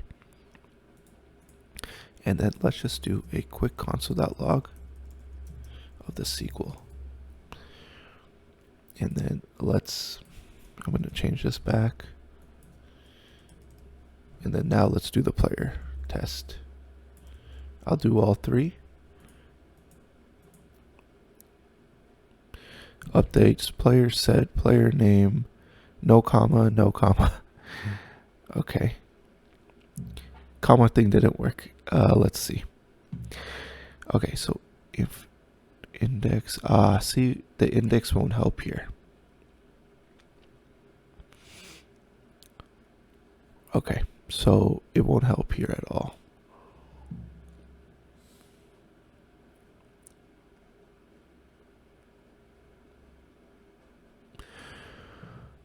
We need to know the index of basically this.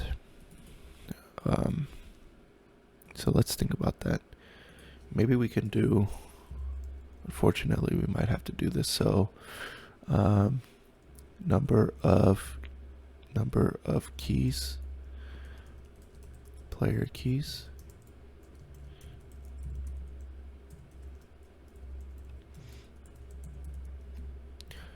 Okay. So we do that once and we say number of player keys is now, that doesn't make sense. So how about this? We know the length, right? The total length. Let's subtract one. And since we start off at 0, we'll need a counter, I guess. Sorry, let me take that back and let me do this. So let's do a counter variable. Let player key counter equal to 0. Let's do 0. Yeah, we can do 0. And then we will update that counter. So we will reset it back to 0 every time the new player row gets looped through. And then what we're going to do here, so let's get rid of this logic, it doesn't work.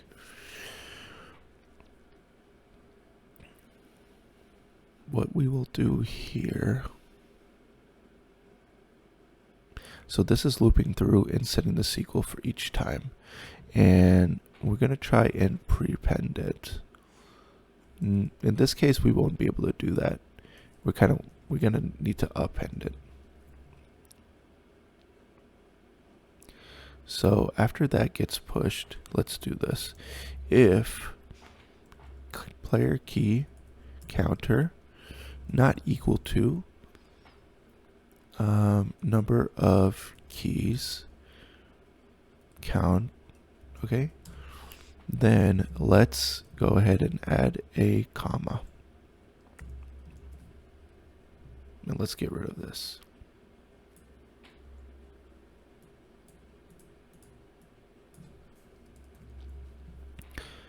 Okay, let's give that a try.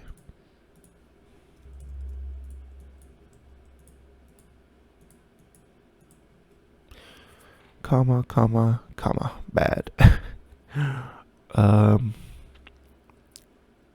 Oh, well, I am never incrementing this, so we should increment this. We should say player key counter plus plus.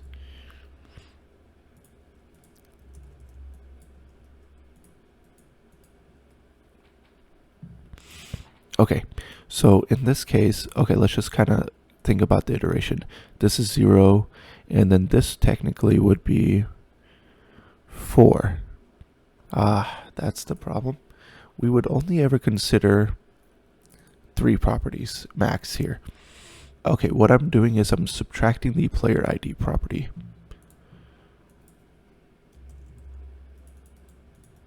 Because that will never get updated.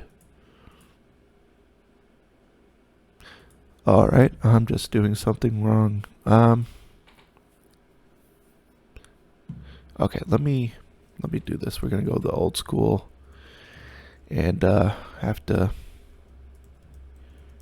debug this.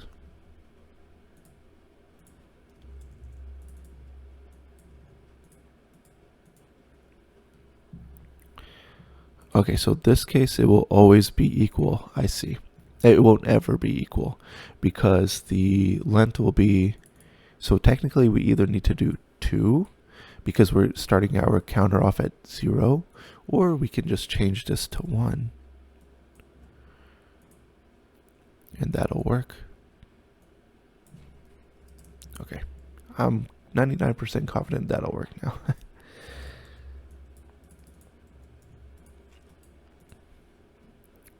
Perfect, guys. That works. Just to show you that it does work, let's just update 1. And yeah, cool. All right, so we are solid with our update query. And now the easy part. We can just do return await new promise, resolve reject.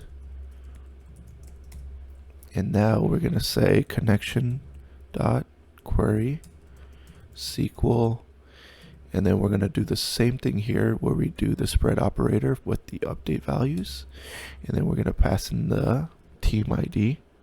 Okay, wait a minute here. I think I didn't think about one thing. So this SQL, okay, so let's say we have 2 players. I'm just going to go ahead and add 2. I did not think about one. We need to do a batch update for this, right? Oh, something did not work. Did it? Wait a minute.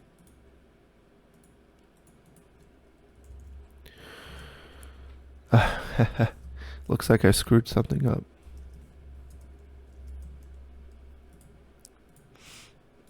Let's check this.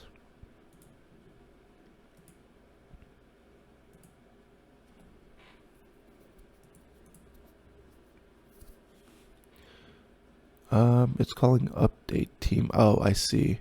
Well, we haven't even, okay, got it. I know what the issue is because we haven't made that functionality work yet. That's why. So what I was saying is, let's say we have 2 players and we update 2 existing players in the DB, right? And if we update both, well, this query would only take care of 1. So let's do one thing. Let me create a new team. Let's do test 1, test 2,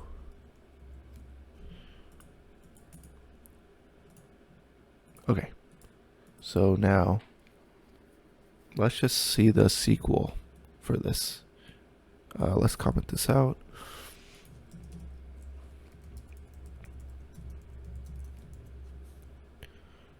Okay, I'm going to update both of these.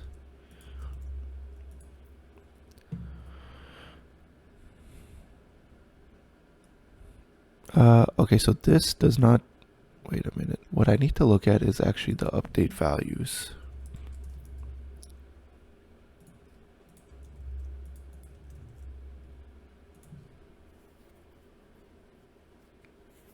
Okay, so those are 2 of the values that get pushed. So those are 2 values that get pushed, but those are 2 different queries actually. Those are not, that will not be in one query because those are 2 different IDs that we're working with, 2 different rows. Update, let's create another update queries. This will be an array of objects. The reason why we need this now is for each row we will have a query for that. And we will do that here in the for each loop. So we will say update queries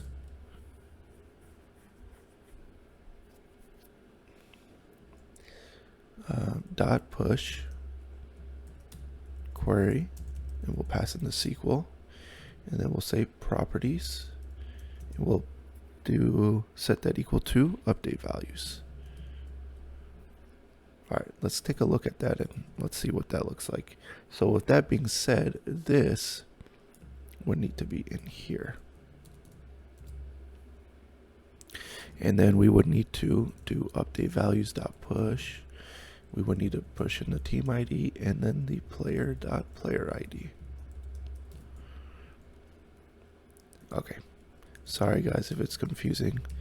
Let's see this update queries. It might make more sense after we see it consoled in the log.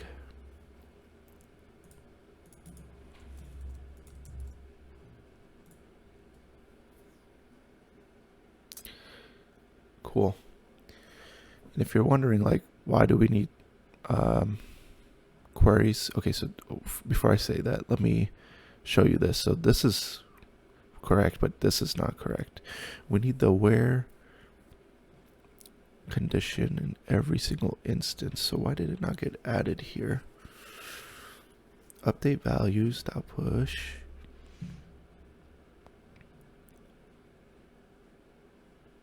Okay, I see. I see what happened. We need to actually reset this SQL. So I'm going to do that. And then here, we need to reset this now, I believe. And this is kind of useless to have then. So each loop iteration, it will reset the query, and then it should add in the where condition. Now the first time, yeah, it should add in the where condition. Let's try that again. I'm not sure why it didn't get added actually. But now I'm going to update two different variables so you can see. Okay, cool, it worked this time. Oh, actually it did work the first time. I'm just being crazy. Let's undo that. Because actually, now that I think about it, it's... Well, hold on. Yeah, we should reset it actually every time. Yeah, no, let's keep that. So update player set player name.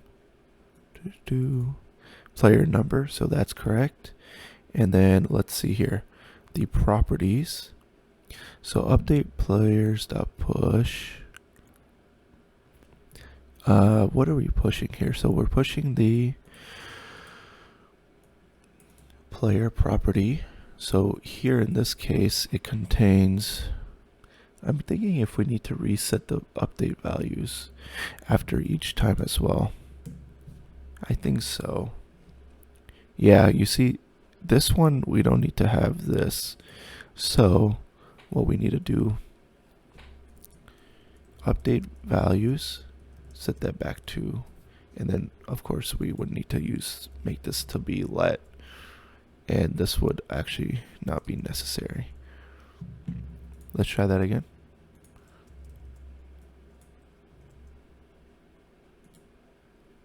Cool. Now that is what I wanted. Now what we're going to do is, this is kind of the unfortunate part.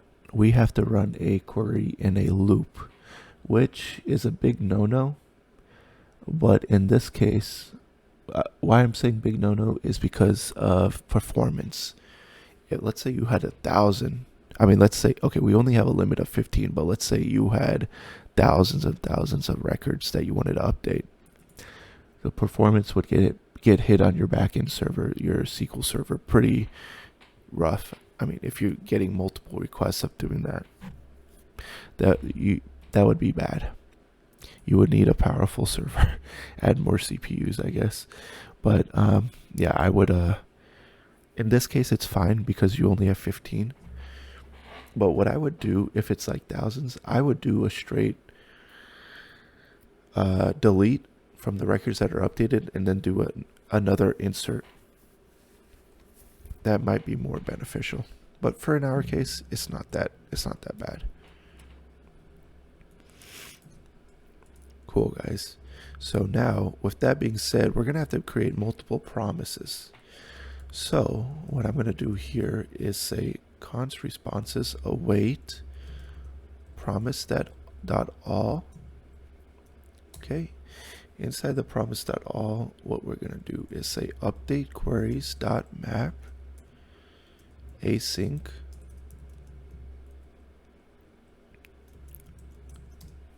okay, so we have that function in here, and then we're gonna destructure this. So inside update queries we just have query and then properties, and then in here we will say return await, what we're used to, new promise, resolve, reject, and then we'll say connection dot query properties, because it's already an array. It's just a single array, so we don't need to destructure, and it contains everything we need. And then the error, we will we will do this. If any of it's breaking, we will reject. New error. Otherwise, resolve it to true. Ooh, this one is definitely the hardest one, I will say. And now, what we'll get back, let's see what we get back. We should be getting back, I believe, an array of these responses. All right, so let's just see what that looks like. And then for now, let's just return true. Hope for all the best. So I'm going to edit this theme. I'm going to edit this property and then edit this one. Unknown column player ID. It's called ID. Let's try that again.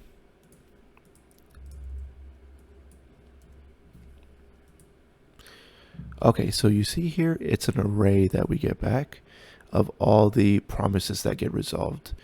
This is actually my first time a case where I had to use promise.all, and it was pretty cool to actually get acquainted with it. So happy about that it worked. If you guys know of a better method to do this, I'm very curious. So now what we need to do, since it's a array, we need to say responses dot includes. I'm going to use the includes method. If it includes false at all, we're going to return false. Otherwise, we will return true. Now that I think about this, would it ever... I don't think it would ever include false, because, well, maybe it would. You know, what I would do here is, instead of rejecting, I would do that. I think that's how it would work. And then maybe what we would want to do is console.log the error. And hopefully we have some kind of logging set up where we can see that. That's how it would work. Okay. All right, guys. So did that work? Yeah, that did work. Perfect. All right, guys. So now we have two more things left. If you've hung in this far, I really appreciate you guys. I hope you're getting something out of this. So now, that was a lot. That takes a lot of mental power out of you to even just this itself is pretty beast. And I'm going to remove that. We don't need this. So, and if you guys implemented this in a different way, do let me know. I'm very, very curious. Because there's many ways you can do this. In the team service now, let's handle... Sorry, in the player service, let's handle... We have find players to update. Let's do players to insert. Find players to insert. And then we're going to do our last one, which is find players to delete. So same thing here. This one will be a little bit different than how we set this up, but let's see what we need to do. So of course we need current players and new players. That is inevitable. And then we need to do players to be added to players to be added. And that's just going to be our array of objects. And then what we're going to do now, we're going to be passing in the same data we got here, right? So find players. So let's just say we add a new player. Well, we have the existing players in an array. Okay. Let's just get the bigger picture here. And then new players. And then in the team service, let's call this player service dot find players to whatever I call it, insert. Pass in the current team dot player details and then team data dot player details.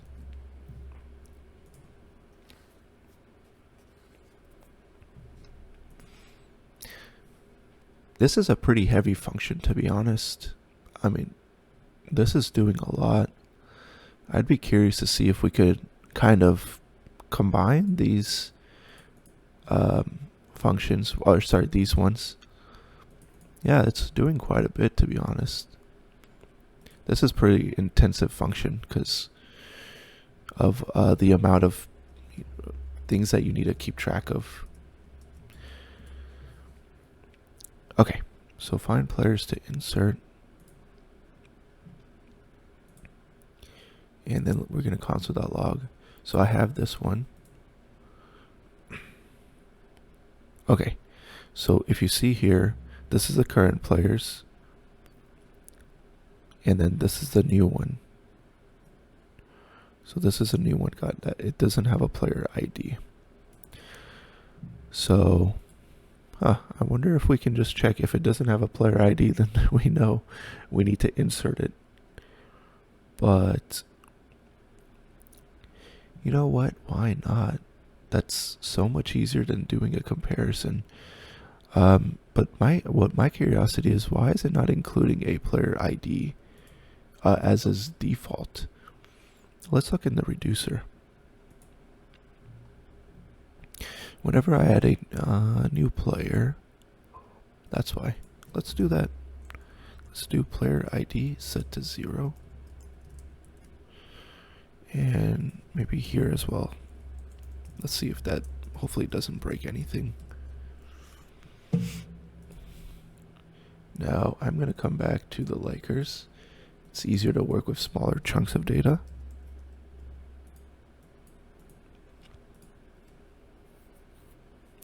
So it didn't add the player ID here. Let's maybe refresh it.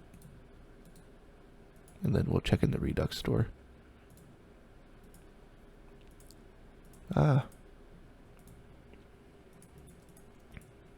So test 21, whatever. Okay, so let's look at the state. Yeah, there it goes. So it's there. Boom. Yeah, that makes it easier actually. So we do not even care about current players. All we need to do is a loop, and I wonder if we can just do this. New players dot map, and I'm just going to destructure the player ID. I don't care about anything else. So actually, let's do player. And if, let's say, if player dot player ID is equal to 0, then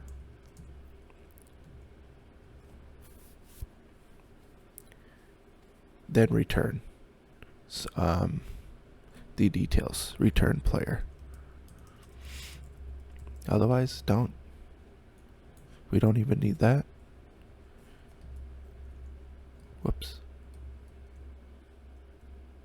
And then we need to just do this return.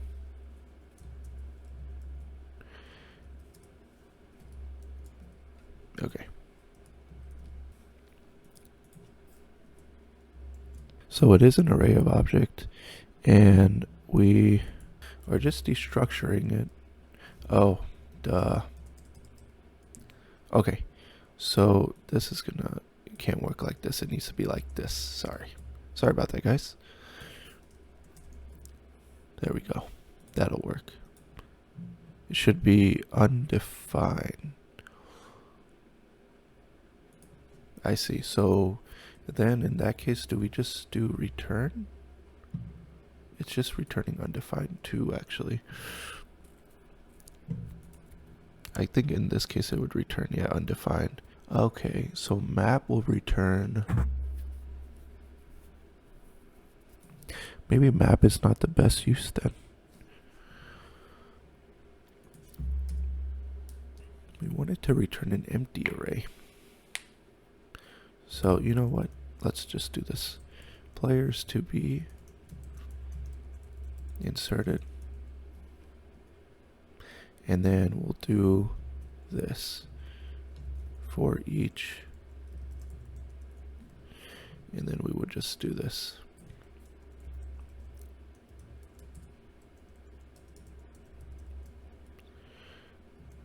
Player. And then we could just return players to be inserted.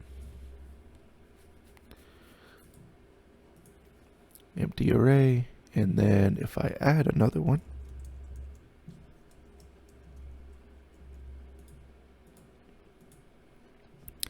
perfect. We got an array of object for the players to add. So with that being said,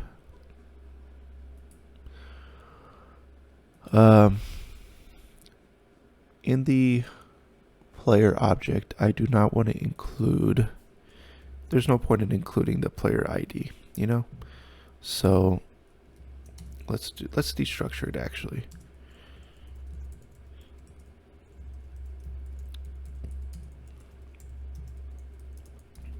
And then let's copy this and insert this. Let's try that again.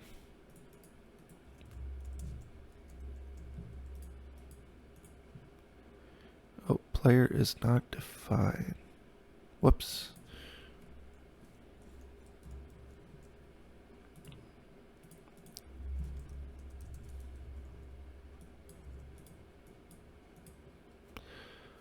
Much better. Yep, much better.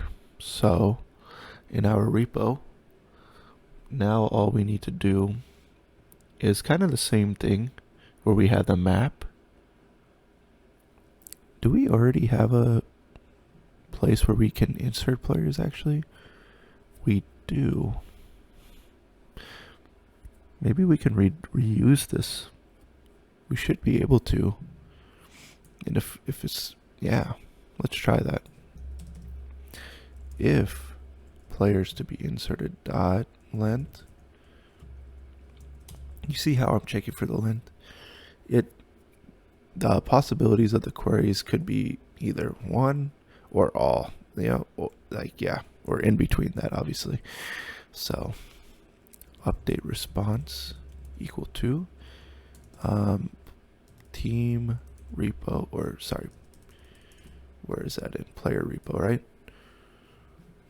So add, so maybe there's a function in here already. Yes, there is. So add players by team ID.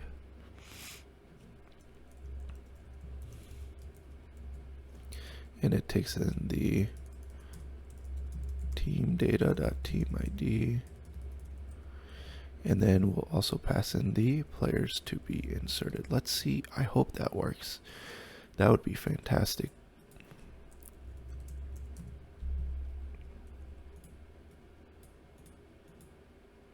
Perfect. Perfect. That is great because we were able to reuse that already existing function that we had for the whenever you save a team.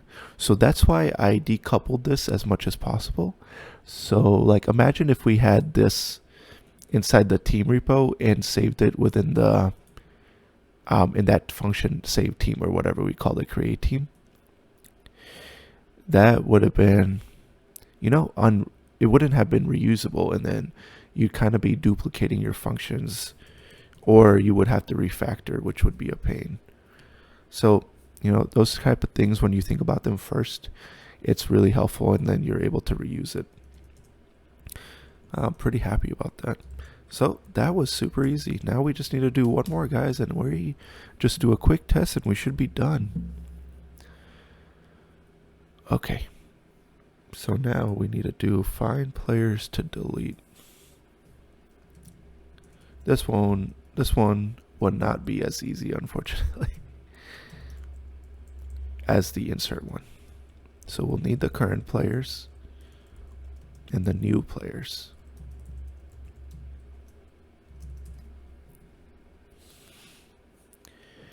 So what we need to do in the service, let's create an array. Fine. So players to be deleted. And then we would grab so we need to loop through the new players, and then we need to loop through the current players and then see that if the IDs do not exist in the if the new player IDs do not exist in the current, then you need to delete the current ones. So what we can do, it's pretty easy actually. So we can say new player IDs. Let's do a map on this. So new players dot map player dot player ID. So this will grab all the IDs that are passed in from the request, and then let's just console.log that, see what that looks like. New players IDs. Let's do that.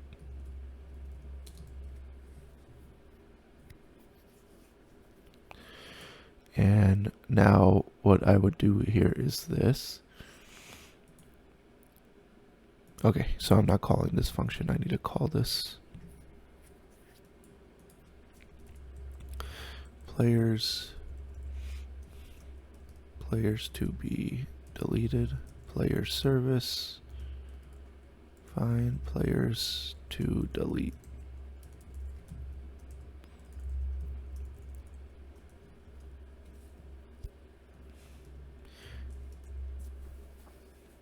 And just for consistency, I didn't make this plural. Let's make that plural, and then let's update that here. Okay, let's try that again. Cannot read map of undefined. Oh, well, I did not pass in both.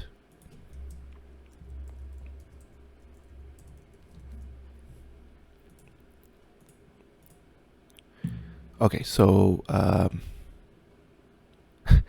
all we got is the new player IDs, and then so that means that we only got one, right? So now we need to loop through here. We're gonna grab each player row. All right, so what we can do here, this is an array of objects. Okay, this one's, what we can do is, since this is an array, we can use the dot includes here, and we can say so what is it, player dot player ID. Now if it does not include the current player's ID, that means we need to delete it. So we need to say players to be deleted dot push player dot player ID.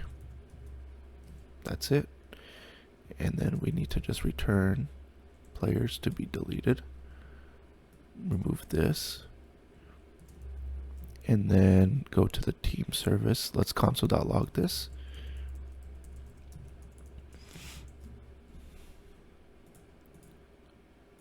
That. So that's kind of hard to understand what just happened. Let's look at this. Let's go to the Lakers and see their player IDs.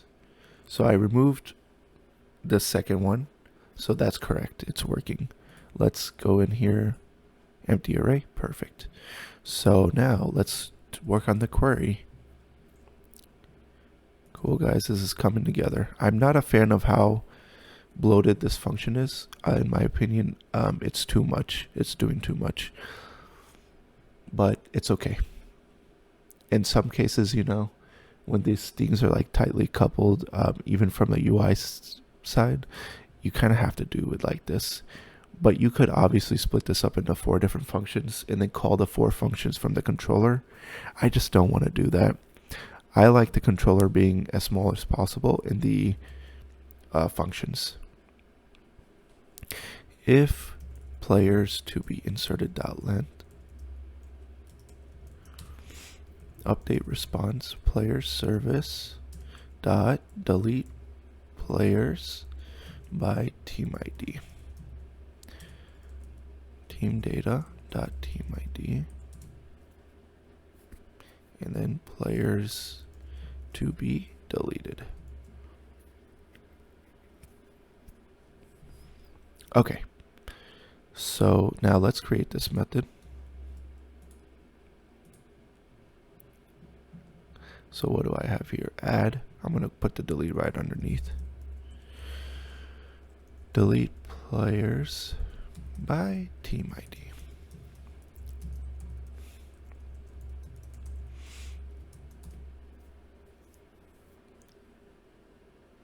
Sorry, so this is going to be just an array of IDs of integers, so not even an object. That kind of makes it easier for us. Player IDs. So this query will be straightforward, actually. It's just a batch delete. And then we'll do error, return false, console.log. And then we'll say delete players.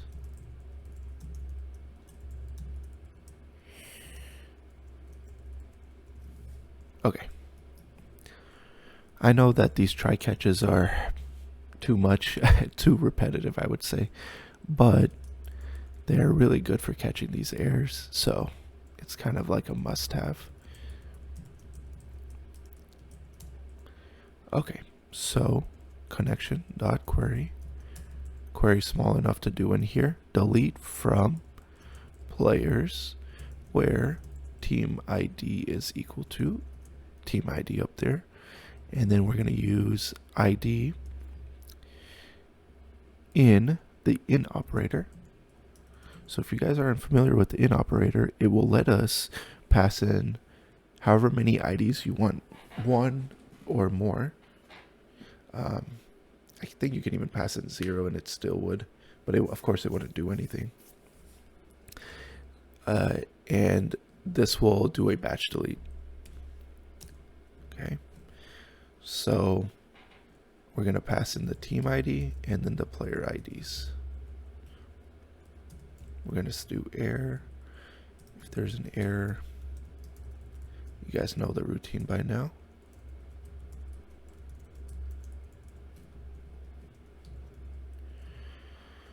And then at the end of this, we'll do a mass check. Let's do all the scenarios in one hit. I don't know what I'm doing. Why did I just do that? Okay, resolve. True. And that's it. So we will call this, yep, there, player repo. Sorry, so this I need to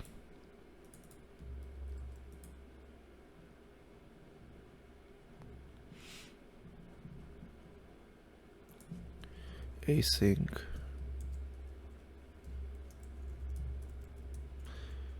player IDs return, and then we need to await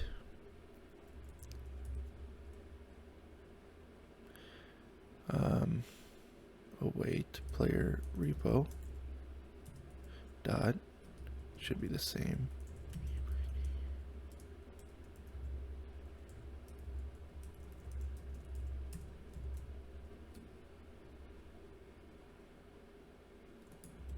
And I don't know if this didn't get added or something, but I'm going to return it. I'm going to keep an await there. Not sure what happened there. Should keep an await. And yeah, let's keep this up here as well. Some of the smaller functions.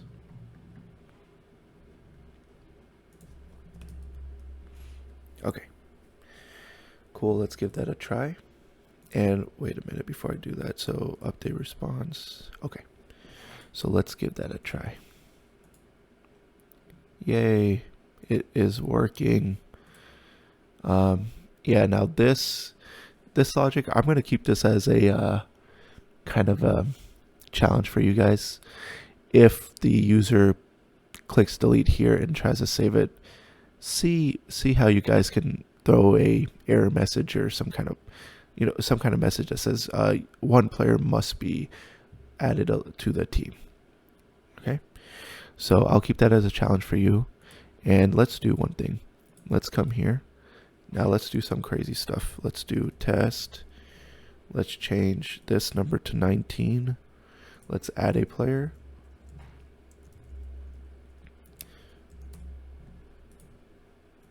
And then let's delete this player actually. So I did a update, delete, add, and then let's do update here. I'm not sure if that even, oh, it did not work. Players to be inserted is not defined. Okay. In the team service. Players is probably because I changed it. Players to be.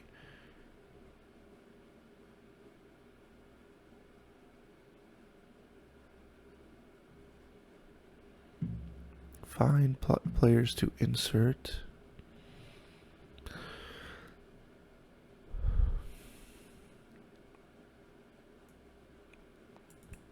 Player to be inserted is not defined. Yeah, see, because I updated it now. Okay, there, see, I missed that. Alright guys, let's try that again. So let's change all this back. And I'm going to say test 1. Delete this one. Add a new one.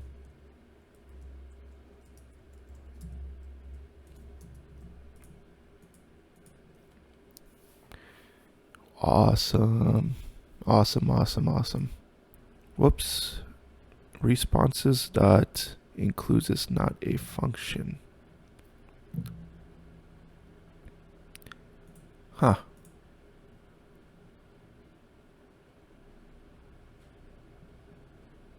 Player repo, it should be in there.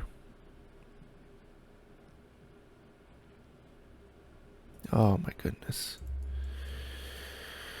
I keep changing the variable names and forget to do that. Let me just test that. Perfect. No issues there. Did I really just... Let me do that one more time. Because see, it's hard to see if it's actually working or not. Because... Okay, it's working. Cool. Because there's so many properties that get updated that you just kind of forget what you updated. Alright guys, so just to recap, we added in the backend functionality for adding the team. We added the functionality for updating the team. So that, let's look at our routes. And then, yeah, that's right. Updating, adding, and then also retrieving on page load. So I left that one challenge for you guys. If a user deletes both and saves the team, throw an error message. and then tell them to add a player back. And then, what do you call it? Yeah, so I really hope you guys got a lot of value out of this. I really apologize for being so long. I kind of want to give a future roadmap for this channel. Hope you guys are able to listen and stick along. I do hope that I am providing value.